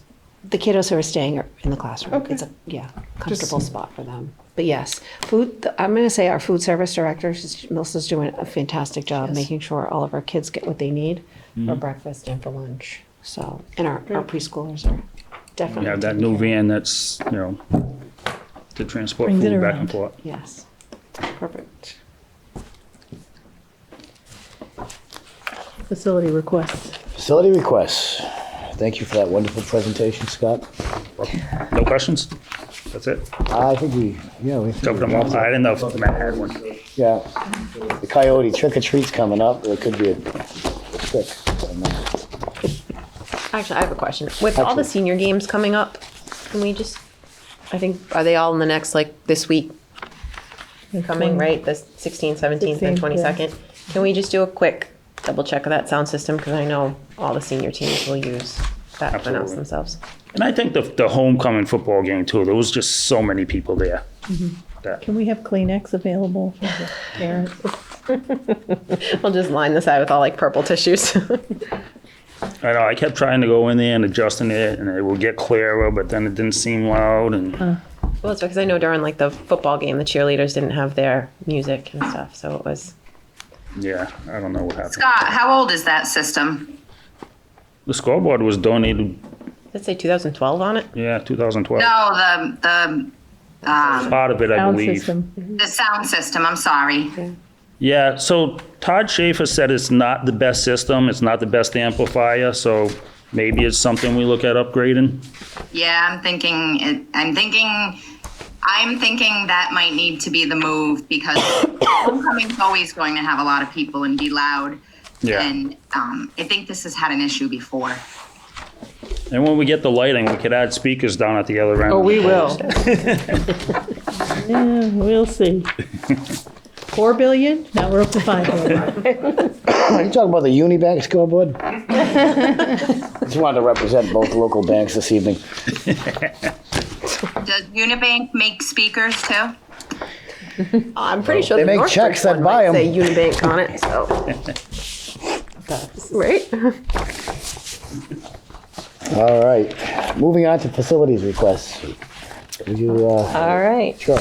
So start with the PTO for a Halloween dance that they have coming up on Friday, October 24th. So we have that event coming up. And it's just not, just to be clear, it's just not a dance, it's a whole Halloween fest. I Trunk think or this is the treat. trunk or treat, Oh, the okay. Halloweens, yeah. Deck the halls. Halloween, Yeah, is that, yeah, But it's gonna be here, even though it's for the, as Jill would say, littles. yes, it is here. It's gonna be here. So is this is this the trunk or Trunk or treat treat? that they do now? Yes, Christina sent out an email to her staff as well to There come is a pick a dance hallway to though. decorate. Dance for 6 to 8, and then Correct. for the younger ones, Halloween and Yes, the trunk or treat. Okay. All on the same night. All together, get it all done. I like that. Busy place. One night, in and out. Well, volunteers are tough, so get it all done. Yeah. Smart idea. Bring all All right. right. Then we have the Friends of Blackstone Senior Center and Blackstone Millville High School. They're doing an intergenerational event that they've done in the past. It looks like teachers at the high school and the senior center comes to school, kids interact with the elders type thing. So that's November 4th on a Tuesday from 2 p.m. to 5 p.m. that we have in the cafeteria at the high school. I went to this for a little bit last year. And it was really nice. Like a couple of our sports teams came in from outside and they were out on the dance floor and dancing with. It was the prom, right? It's the senior prom. It was this cute. Next, I have Town of Blackstone. They have a special town meeting on Saturday, November 8th, from 9 a.m. to 12 p.m. So, not sure exactly what the meeting is for, but we have that. I can give you an update on that later. Geez, I'm kind of curious why it's special town meeting on Saturday morning. Yes. Is that a basketball day? You're talking about a new school building and town hall combination, I think. I'll just put out misinformation. We're not. Not yet, anyway. come on over, plenty of room. Make somebody a king. And then the last one I have here is a cheer competition with the lower level cheer. That is going to be on November 1st. It's a Saturday from 9 a.m. to 6 p.m. in the high school gymnasium. So, and that one is a group one where they'd be paying for the custodian. It's not, the fee isn't on there though. So there's I believe it's $466.40 that they'll be paying. That's us though, right? What's that? It's a BMR. Are we hosting? Oh, who's lower level? No, cheer? that's, so they're an outside company that I believe that is a charge that we're charging them, I believe. Right, they're that paying for the competition. custodian. Yes. Well, why are they a group one though? That would- I thought it was, so that's why I read that. Is that because it's a Saturday? Our school team, It's what? it's like our school team's competition. Like if you had a home basketball game, Yeah, so why are we charging them? We pay, the basketball pays for Saturdays. For the Saturday Sundays. custodian. We're the host site, And he's saying the and chair but pays. we're the host site, This is a but competition.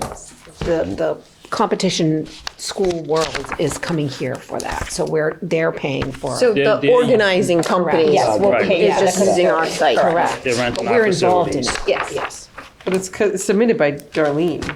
Yes, Correct. because That's she's what I part just of the saw. She organized it. the Yes. athletic director. for it. Yes. It's like having a home Organizing show. it. So who's paying for the custodian? That's a good So way to they put are. it. What did CMAC you is say? It seems like covering it's the like cost. having a Winter Guard home show, where it would be NESBA or US Band. So who's paying for the custodian? CMAC is The organization, lower level The competition. organization. covering for the custodians, the police detail, the athletic trainer, and all the cheer expenses. So $466, what about, and 60 cents. Details. Detail alone. And it's free to get in? I don't know if they're charging or not, to be honest with you. I'm not sure If they if check, CMAC yeah. is. That's right. On the last page, it says no. I'm very confused. It says the applicant Because it says organization is user- charging admission. User fee will be charged, no. And if they're a group one, then they're a no. They're only a group one if it's our, Not sure. Seems to arrive starting at 9 a.m. if it's CMAC, then they're, Is this different than like when we host like Let's see the if CDC track meet? I think it might just be filled out wrong. I think you're right. I think it's, so we're hosting, what I know of this is for CMAC, you know, when you have big competitions, right, Right. for all of the CMAC, we are hosting it. CMAC is running it, but we're hosting it. Our students will be there as well. So there was a fee involved. Which is why there's a facilities request, because if it was just like a home meet Correct. for us, Correct. we wouldn't. So it's a cheer competition. So like our students sometimes go to other schools for big cheer competitions or CMAC. They happen to be coming here for this CMAC event. And Darlene will be there the entire time as well. So it's not a group one. It isn't. Yeah, It isn't. I think it's just filled out wrong.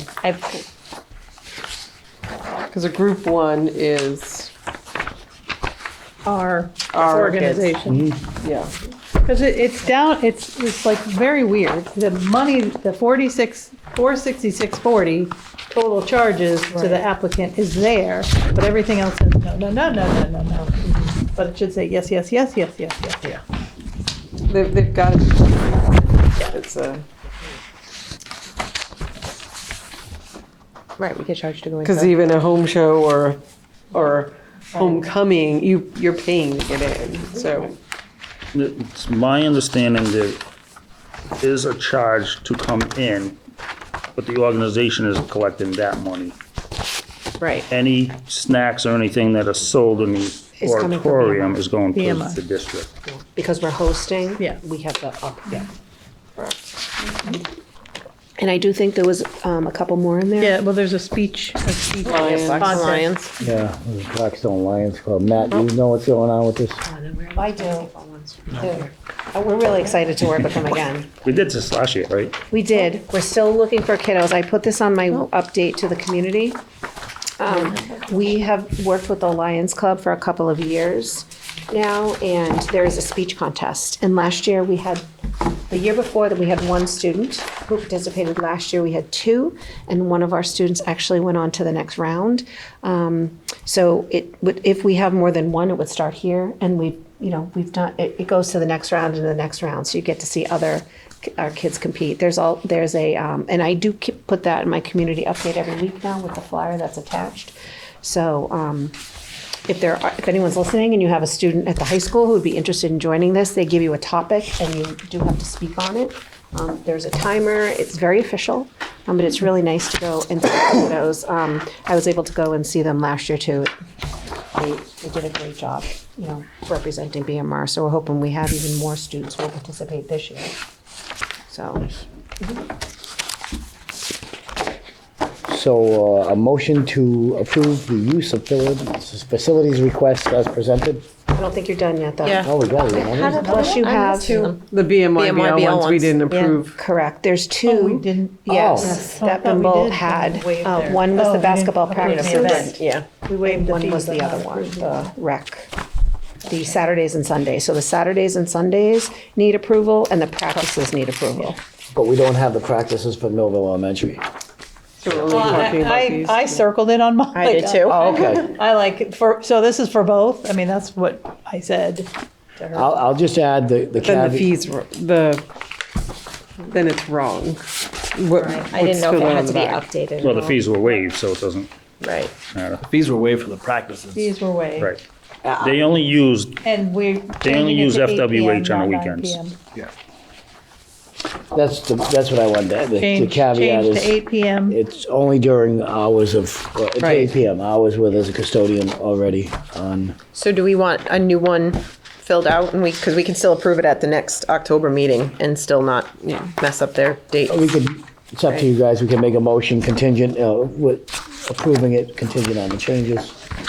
Whatever you prefer. I'd like to do BMYBL separate and Sure. cheer separate, and then the others can be done. Well, go ahead and fire So, away all with right, the I'll motion. make a motion that BMR student speech contacts, the Blackstone Lions, Town of Blackstone meeting, PTO. Friends of Blackstone Senior Center, and Hartnett Middle School PTO. Motion to approve school use facilities as requested. So moved. Motion made by Aaron, seconded by Matt. Second, yes. Any further discussion? All those in favor signify by saying aye. Aye. Any opposed? Any abstentions? Hearing none, it's unanimous. Now you want to do cheer? So I'll make a motion. Well, I don't want to make a motion. I want to request more information. I want to hold lower level cheer competition until we can verify that CMAC is paying the custodial staff, because it is a full Saturday of $466.40. It's submitted by Darlene, I think, or it just needs corrections. So I was told I would CMAC is request that we paying. hold that one. What's that? I was told CMAC is paying. But we have, It's not October as- 23rd, we have a meeting, so November 1st is still fine. Okay. But for the purposes of scheduling the event, because that's October 23rd, it's a week before. Pressure on them. So, I mean, Worried. We won't so that's a pass. recommendation, like, that's, Yeah, There hasn't- I'm recommending we hold it. and so I would recommend that we make a motion to approve contingent on CMAC Paying for it. paying the 466. And if they're not, And if they're not, then it's not approved. It's not approved. It's not approved. That's right, then there's no competition that's right. here. Right, they would need a different, And if they have a problem with that, then they can come in front of us on the October 23rd. And but that way, we don't hold up the scheduling. If it's the understanding that they're paying for it, yeah. and the application is kind of then that way, if they're paying for it, you have no objection as long as they're paying for it, correct? Correct. All right. So, I mean, I think they might want to include the cafeteria too, for space, but that's just Right. It should have been on. Just saying, they're clearly going to need warm-up space, and if it's that full-day event, I don't know how many teams are coming, but you're going to use more than gymnasium. is that an additional fee? Well, we're not charging them for use of facilities because they fill it out as a group one, but it's just still one custodian, right?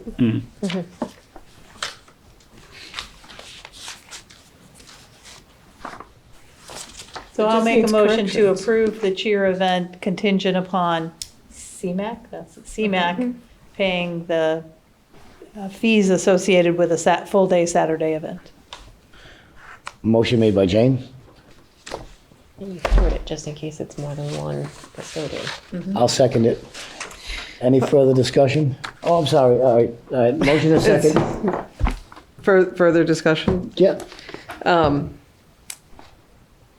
We just need to make sure that our front parking lot isn't obstructed during the day, because that is our band's warm-up before they leave for state championships that night. So I don't know, it doesn't say, it says 200 to 250 people.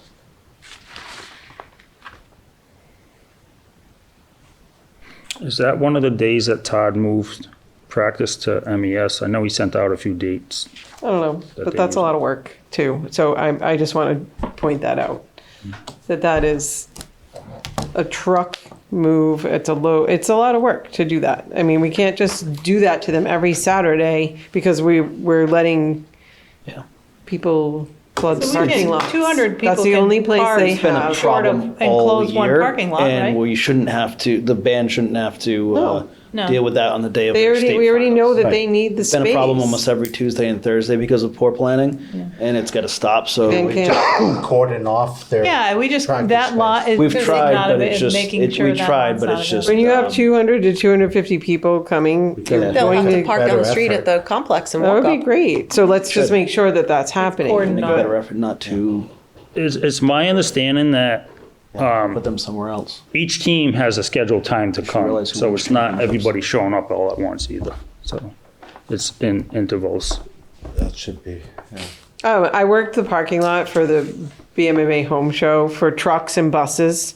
It was a nightmare. I almost said a bad word. Yes, I It was so, you know what? They all stay for awards, Scott, just saying. Oh, okay. They come in and out, they stay for awards, and I don't know. Yeah, I don't know how it works. I've never been to one. I think it's we're always like, Two boys. we're always assuming the band's going to move.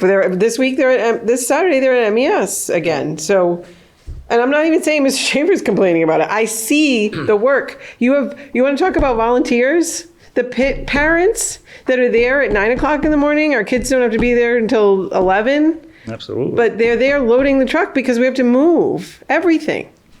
Then they unload it at the practice site for the morning. Then they load it back up to drive to a competition. Then they drive their own cars to that competition, unload the truck again. It's not like, oh, the band can move their instruments. This is a lot of work. And I don't think that it's being respected by all the other use of facilities. That's the only space they have. But more consideration needs to be made It does. with And confirming it. And I'm sure if Mr. Schaefer was here, he'd be saying it's not a problem. It's not. I know they're going to do it. It's Very a lot of work. accommodating. What's that? He's very accommodating. He is. But Probably too accommodating. I think it's reasonable to tell a group that they don't have access to a parking lot. There's still enough Can I ask, parking. as someone who doesn't have a student band, if that parking lot is blocked off, like really well blocked off by the track? If they're out there Does that- practicing and a random football team shows up and just drives in anyway, and during band camp, and then you have our chair of a school committee, another school committee, and a superintendent and an athletic director come over because our kids were on the parking lot. Athletic director did not marching show and up. playing, and a sleuth of red jerseys showed up. I'm not saying it, I don't even know what town it was, but if it's blocked off, That was a on Tuesdays and miscommunication. Thursdays, we come in and Yeah. there's still cars there from the games. day, from the games, or I mean, they end up leaving, but It's not a surprise they'll be there on Tuesdays and Thursdays. It's been happening since 1975. and Saturday morning. was going to say overcoming adversity is what's made our marching band the champions that they've been for the last 4 or 5 decades. That's right. They can adapt and overcome and still win champions. But we can block them. Probably the only one champion band that has been marching on pavement since 1969. Night before. Pavement Not and true. Krylon spray paint. Not true. When I was the groundskeeper, I used to line the lower soccer field for the band to march Oh, they on. must have been spoiled for a few years then, because usually it was always a parking lot. Well, the parking lot was always lined too. Okay, so, Okay. Aaron, you're concerned Motion on. about that parking lot between the building and and so we can add the There's a caveat. lot, I mean, that's just one thing, I just added to my list. I get it, but I'd Form like being- to coordinate that if the band hasn't already moved to relocate, if that's the email you're addressing, then to ensure that their Lot is secured. It's lot approved, is like, secure. can we say we're approving it contingent on the fee being paid by CMAC, as well as ensuring the band has their adequate Yeah. practice space? Before their show. I will We add could tell that to them my what- motion. Not to go I will on the accept left that parking amendment lot to or my whatever. We could put cones up and, yeah. Jersey Okay, barriers. so there was still a motion and a second on the floor. Did we bring him in? And this is for the chair. The chair. Just cheer. Any further discussion? So we got that, just so for the detail, we'll follow up on that. The fee and the parking. But Evan, just to be clear, when you say the front parking lot, you're talking the track Yeah, side parking lot. Their practice The band field. parking, yeah, the band. yeah. track. It's lined for them. Yep. It's, yeah. Okay. Yeah, the asphalt field. They Championship have, field. we have field. But I didn't know if we needed the front section also blocked off. Through the parking just lot. that. parking. Paint. Okay. If you don't know what line You can block it don't off really right know at Lincoln where to Street. park, don't That'll solve all the problems. park Yeah, in that lot. Yeah. Have them park at the complex and bus walk. them. Well, we did that for the track Have them meet, walk though. down. Like, we've used the complex for Yeah, overflow that's parking, state track so. meet. We made them park. Did at they the walk on the, I mean, it's a Yeah. beautiful new sidewalk. Nice walk. Yeah. So I think that was brought up, but because of the youth soccer league, I think that's their last weekend. Oh, that's happening there too. See, we're not going to take away their parking lots. Just saying. Watch me. Yeah, it's a free for all. Soccer. First come, first serve. First come, first serve. This lot's There's blocked plenty of off. parking. They're full. Saturday, that is a beautiful sight on Saturday mornings. So if you don't 100% drive up agree. Lincoln Street or Summer Street, whatever it turns into, on a regular basis, it looks like half of the community is out there. Littles to 3-on-3 And it's nice- basketball it's on the nice to see. basketball courts. That's what we need sometimes to put the softball. table for Yeah. info. There you go. Right. hold our meeting there. I'll go because my. Oh, now you're the PR committee. I go there on Saturday mornings. So Oh, okay. Yeah, you're Happy right. to That is try. a great place. Take our pop-up tent. Yeah, well, they just gotta show up. Have one? Yes. Distracted. Oh, the cross- It's a very nice one. It's all athletics. Yeah, it just says. Wrangle them back in. BMR. Move the question. So, all right, so a motion to approve the chair competition contingent on the fee and the parking.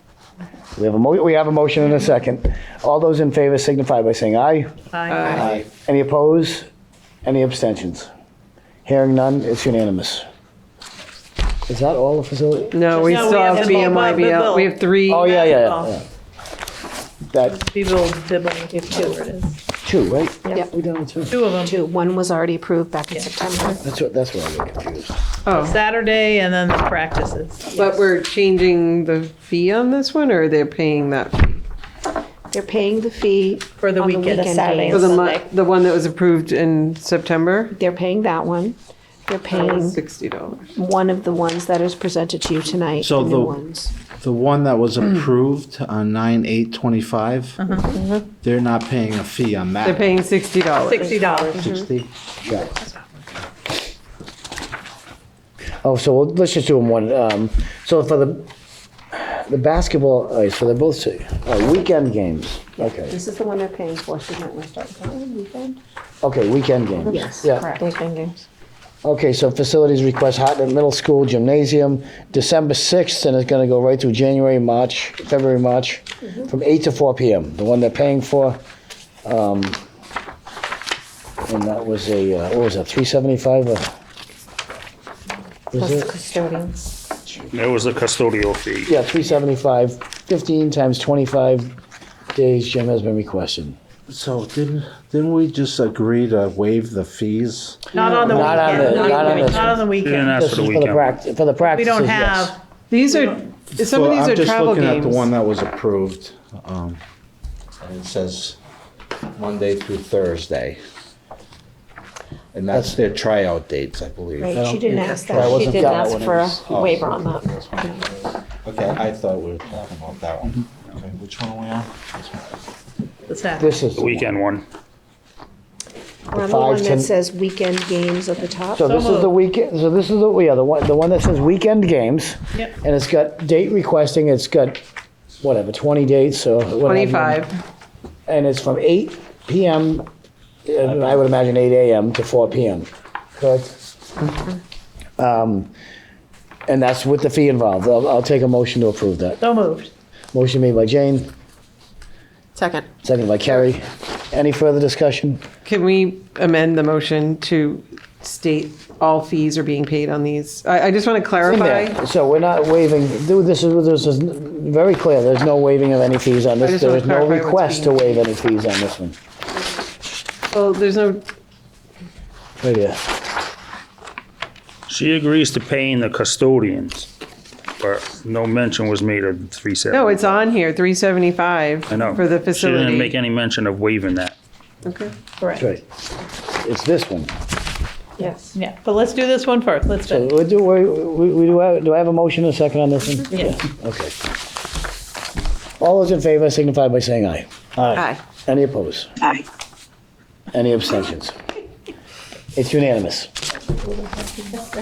Now we're gonna get to BMYBL basketball practices. And so this is from November 3rd to March 20th, Monday through Friday, and it's going to be 5 PM to 8 PM. 8 not PM, 9 and it's going to be the complex and Millville. Right. Hours are subject to change on availability. Yes. And this is the one we voted to waive the fees on. Correct. Which is $1,425 times 2, Yes, just so it's in the, in the minutes.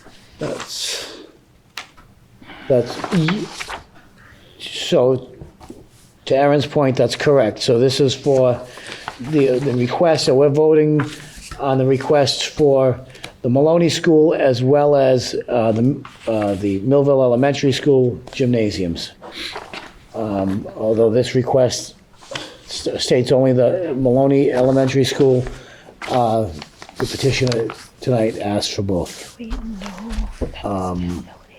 And we voted to waive the practice fees for that period of time. Can I just ask before you do that? Sure.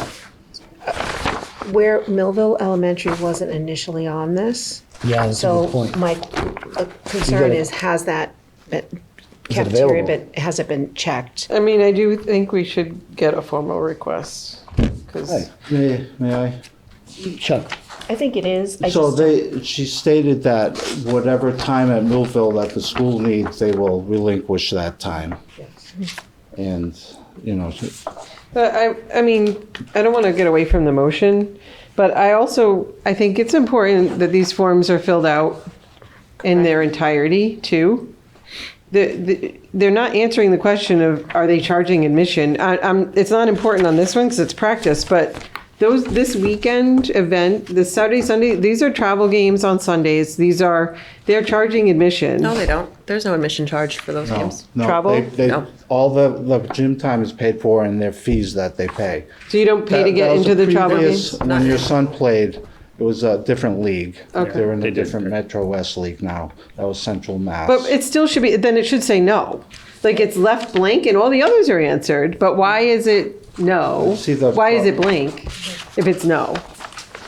I don't even think these should come to us unless they're filled out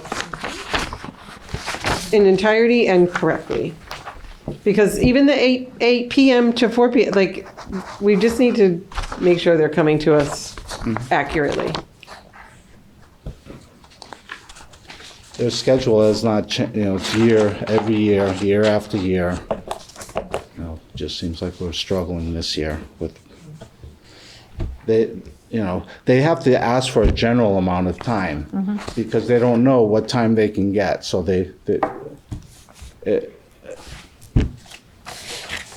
I'm just saying, point of order, we should make sure these are All of filled them. out. Can I all just say yeah. something? Some of these aren't even signed. I know. Right, this came before Christina and I, Kristen, sorry. And we were under the impression that these were put in tonight's packet just so we had something to go by when she asked for the fees to be waived. We didn't know that these were being approved this meeting. We thought they were gonna get approved at the next meeting. I was under that impression as well. Yes. So. So I don't know if you, And, maybe there shouldn't be a motion. well, and what's her, and Jen was, yeah, I was under the impression, like she wasn't aware that there wasn't one in here for Millville. Was that my understanding? She didn't know, Yeah. Well, we can, Listen, I don't have any. There's no urgency to I approve understand this. Aaron's point, because these are vetted by the building principals as well. And there's no, and to make sure there's nothing conflicting already booked. Did So we? would you like to put these back on the agenda on the 23rd? yeah, we've waived the fee. We have We've done waived the that. fees, So so it's just just a matter of clarified. Well, and matter of fact, we can approve the Maloney School run right now, and that's what I would do. It's the request is in front of us. We've already voted to waive the fees. I think I'd feel better, and I'm sure there's not an issue, but these are vetted through the building principals, correct? I believe it's the administrative assistants, but they are the ones that are supposed to double check the calendar. Is that calendar not still in use? Scott, do you know? It's still being used. The admins are, I believe they're the ones that accept them. So in years past, these used to go before the admins and they would sign off on it and then it would come to us as well. And now is it you? I don't know what you're gonna say. Well, Oh, you signed myself this? and Christine. Approved. You'll get it right eventually, Scott. No. Only been 2 weeks. Okay. Scotty. I was on vacation So the it's first Scott. week. Could you just please make sure that they're filled out in the entirety? Absolutely. I mean, it's just easier to get through them. Right. Years ago, it was actually scheduling stuff that slowed us down, and that's been corrected. Again, we anticipated changing this because the fees would possibly be waived. So that's why we didn't sign them or anything. We thought they were gonna have to be redone. Well, then they can come back, because the times are wrong anyway. But we already They need to be approved the 3 weekend, hours. but we don't have Yeah, the to. weekend one's fine. All right. The Maloney and But we the, already waived the fees. We voted to waive the fees on the practice. But we voted to waive the fees for their season moving Yeah. forward. For practice. So anytime they request practice times, Monday it's through- just under the assumption that it's, Can I make a motion? You can make a motion to. Motion on the floor. to approve Yeah, there's a this one. what's the motion. motion on the floor? Okay. Well, it was to What is approve. the motion? To approve the Millville Right. and Yes. Complex, Monday through Friday. Monday 5 to through 8 Friday, PM. but 5 to 8. 5 to 8, that's right. Or as The the schedule dictates. schedule Subject to availability. dictates. I said 5 to 8. So, Or as the schedule dictates. and I think I said, or, well, the custodian was on duty. So there is a motion and a second on the floor. So do you want to amend it in any way? Well, it's. How about all those in favor signify by saying aye? But Aye. still a point of order. I'm not, we're making it exactly 3 hours. The custodian is only there for 3 hours. When are they cleaning up after the kids leave? Custodian's there for 3.5 hours. Okay. So he'll have 15 minutes to open up and Just 15 minutes to close up. Okay. Sorry. The issue becomes if he calls out sick or something, but we'll make arrangements. It also sounds like they're flexible enough where if we said you need to be done by 7:45, they'll be done by 7:45. Like, I think. And she what we has in the tell them, past. They'll do. Sounds like it. They're very cooperative. All those in favor signify by saying aye. Aye. Aye. Any opposed? Any abstentions? Unanimous. Could you ask him to fill out another form for the record, please?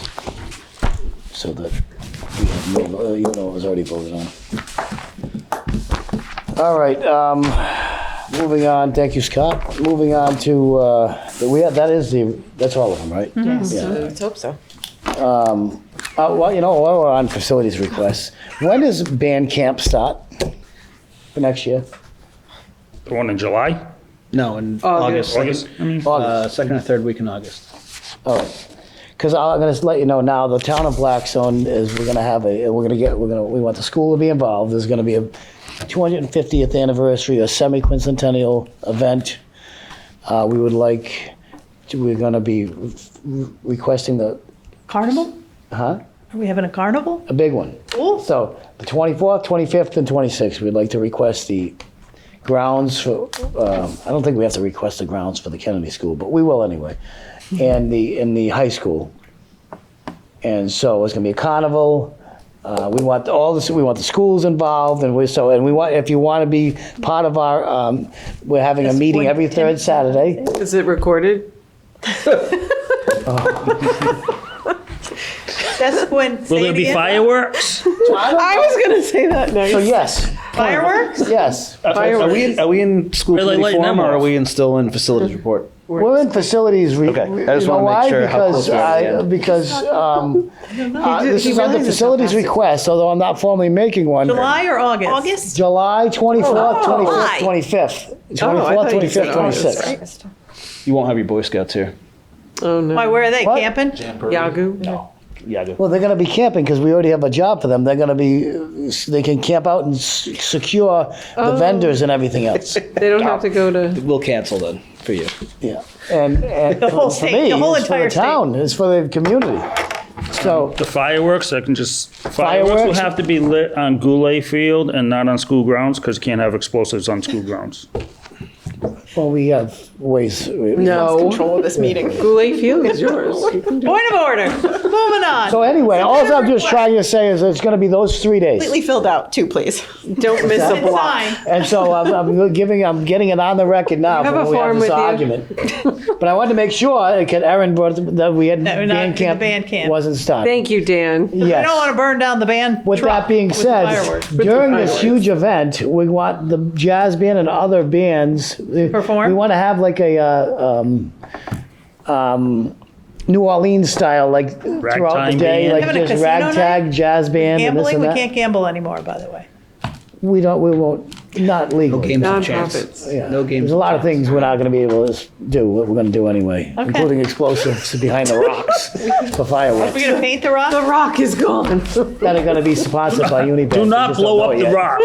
We're gonna chip at the rock and sell pieces for $100. Motion to move to the next article. Thanks, Matt. Thank you. Up on the rocks.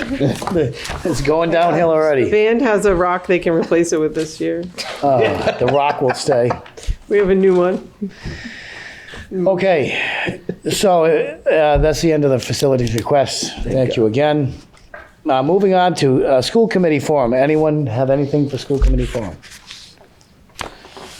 I'll just say I know the homecoming weekend and everything was a pretty big success. I know, look for that to grow some more. Something that, a lot of people put a lot of work into, and, just something that I think the town can benefit from.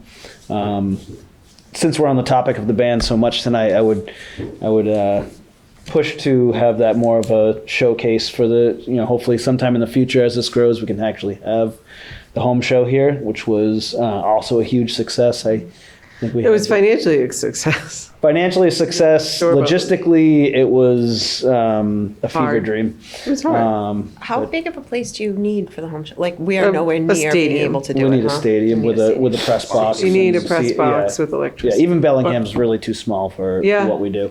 They did- Could we possibly, like homecoming weekend, have the band do a performance? Because one or two songs, just, setting up for all that. At the I would love to see. like- Halftime isn't long enough. Yeah. No, not Halftime halftime. I'd isn't like to long see enough. their own show. Is there Well, you can come to King Philip ever on a Saturday night in at September? 8:45. The band It's a will be really great performing. show. It is a really They good were show. an amazing It's a show this really year. good show. Really good show. I know. But to finish my soapbox moment, Oh my God.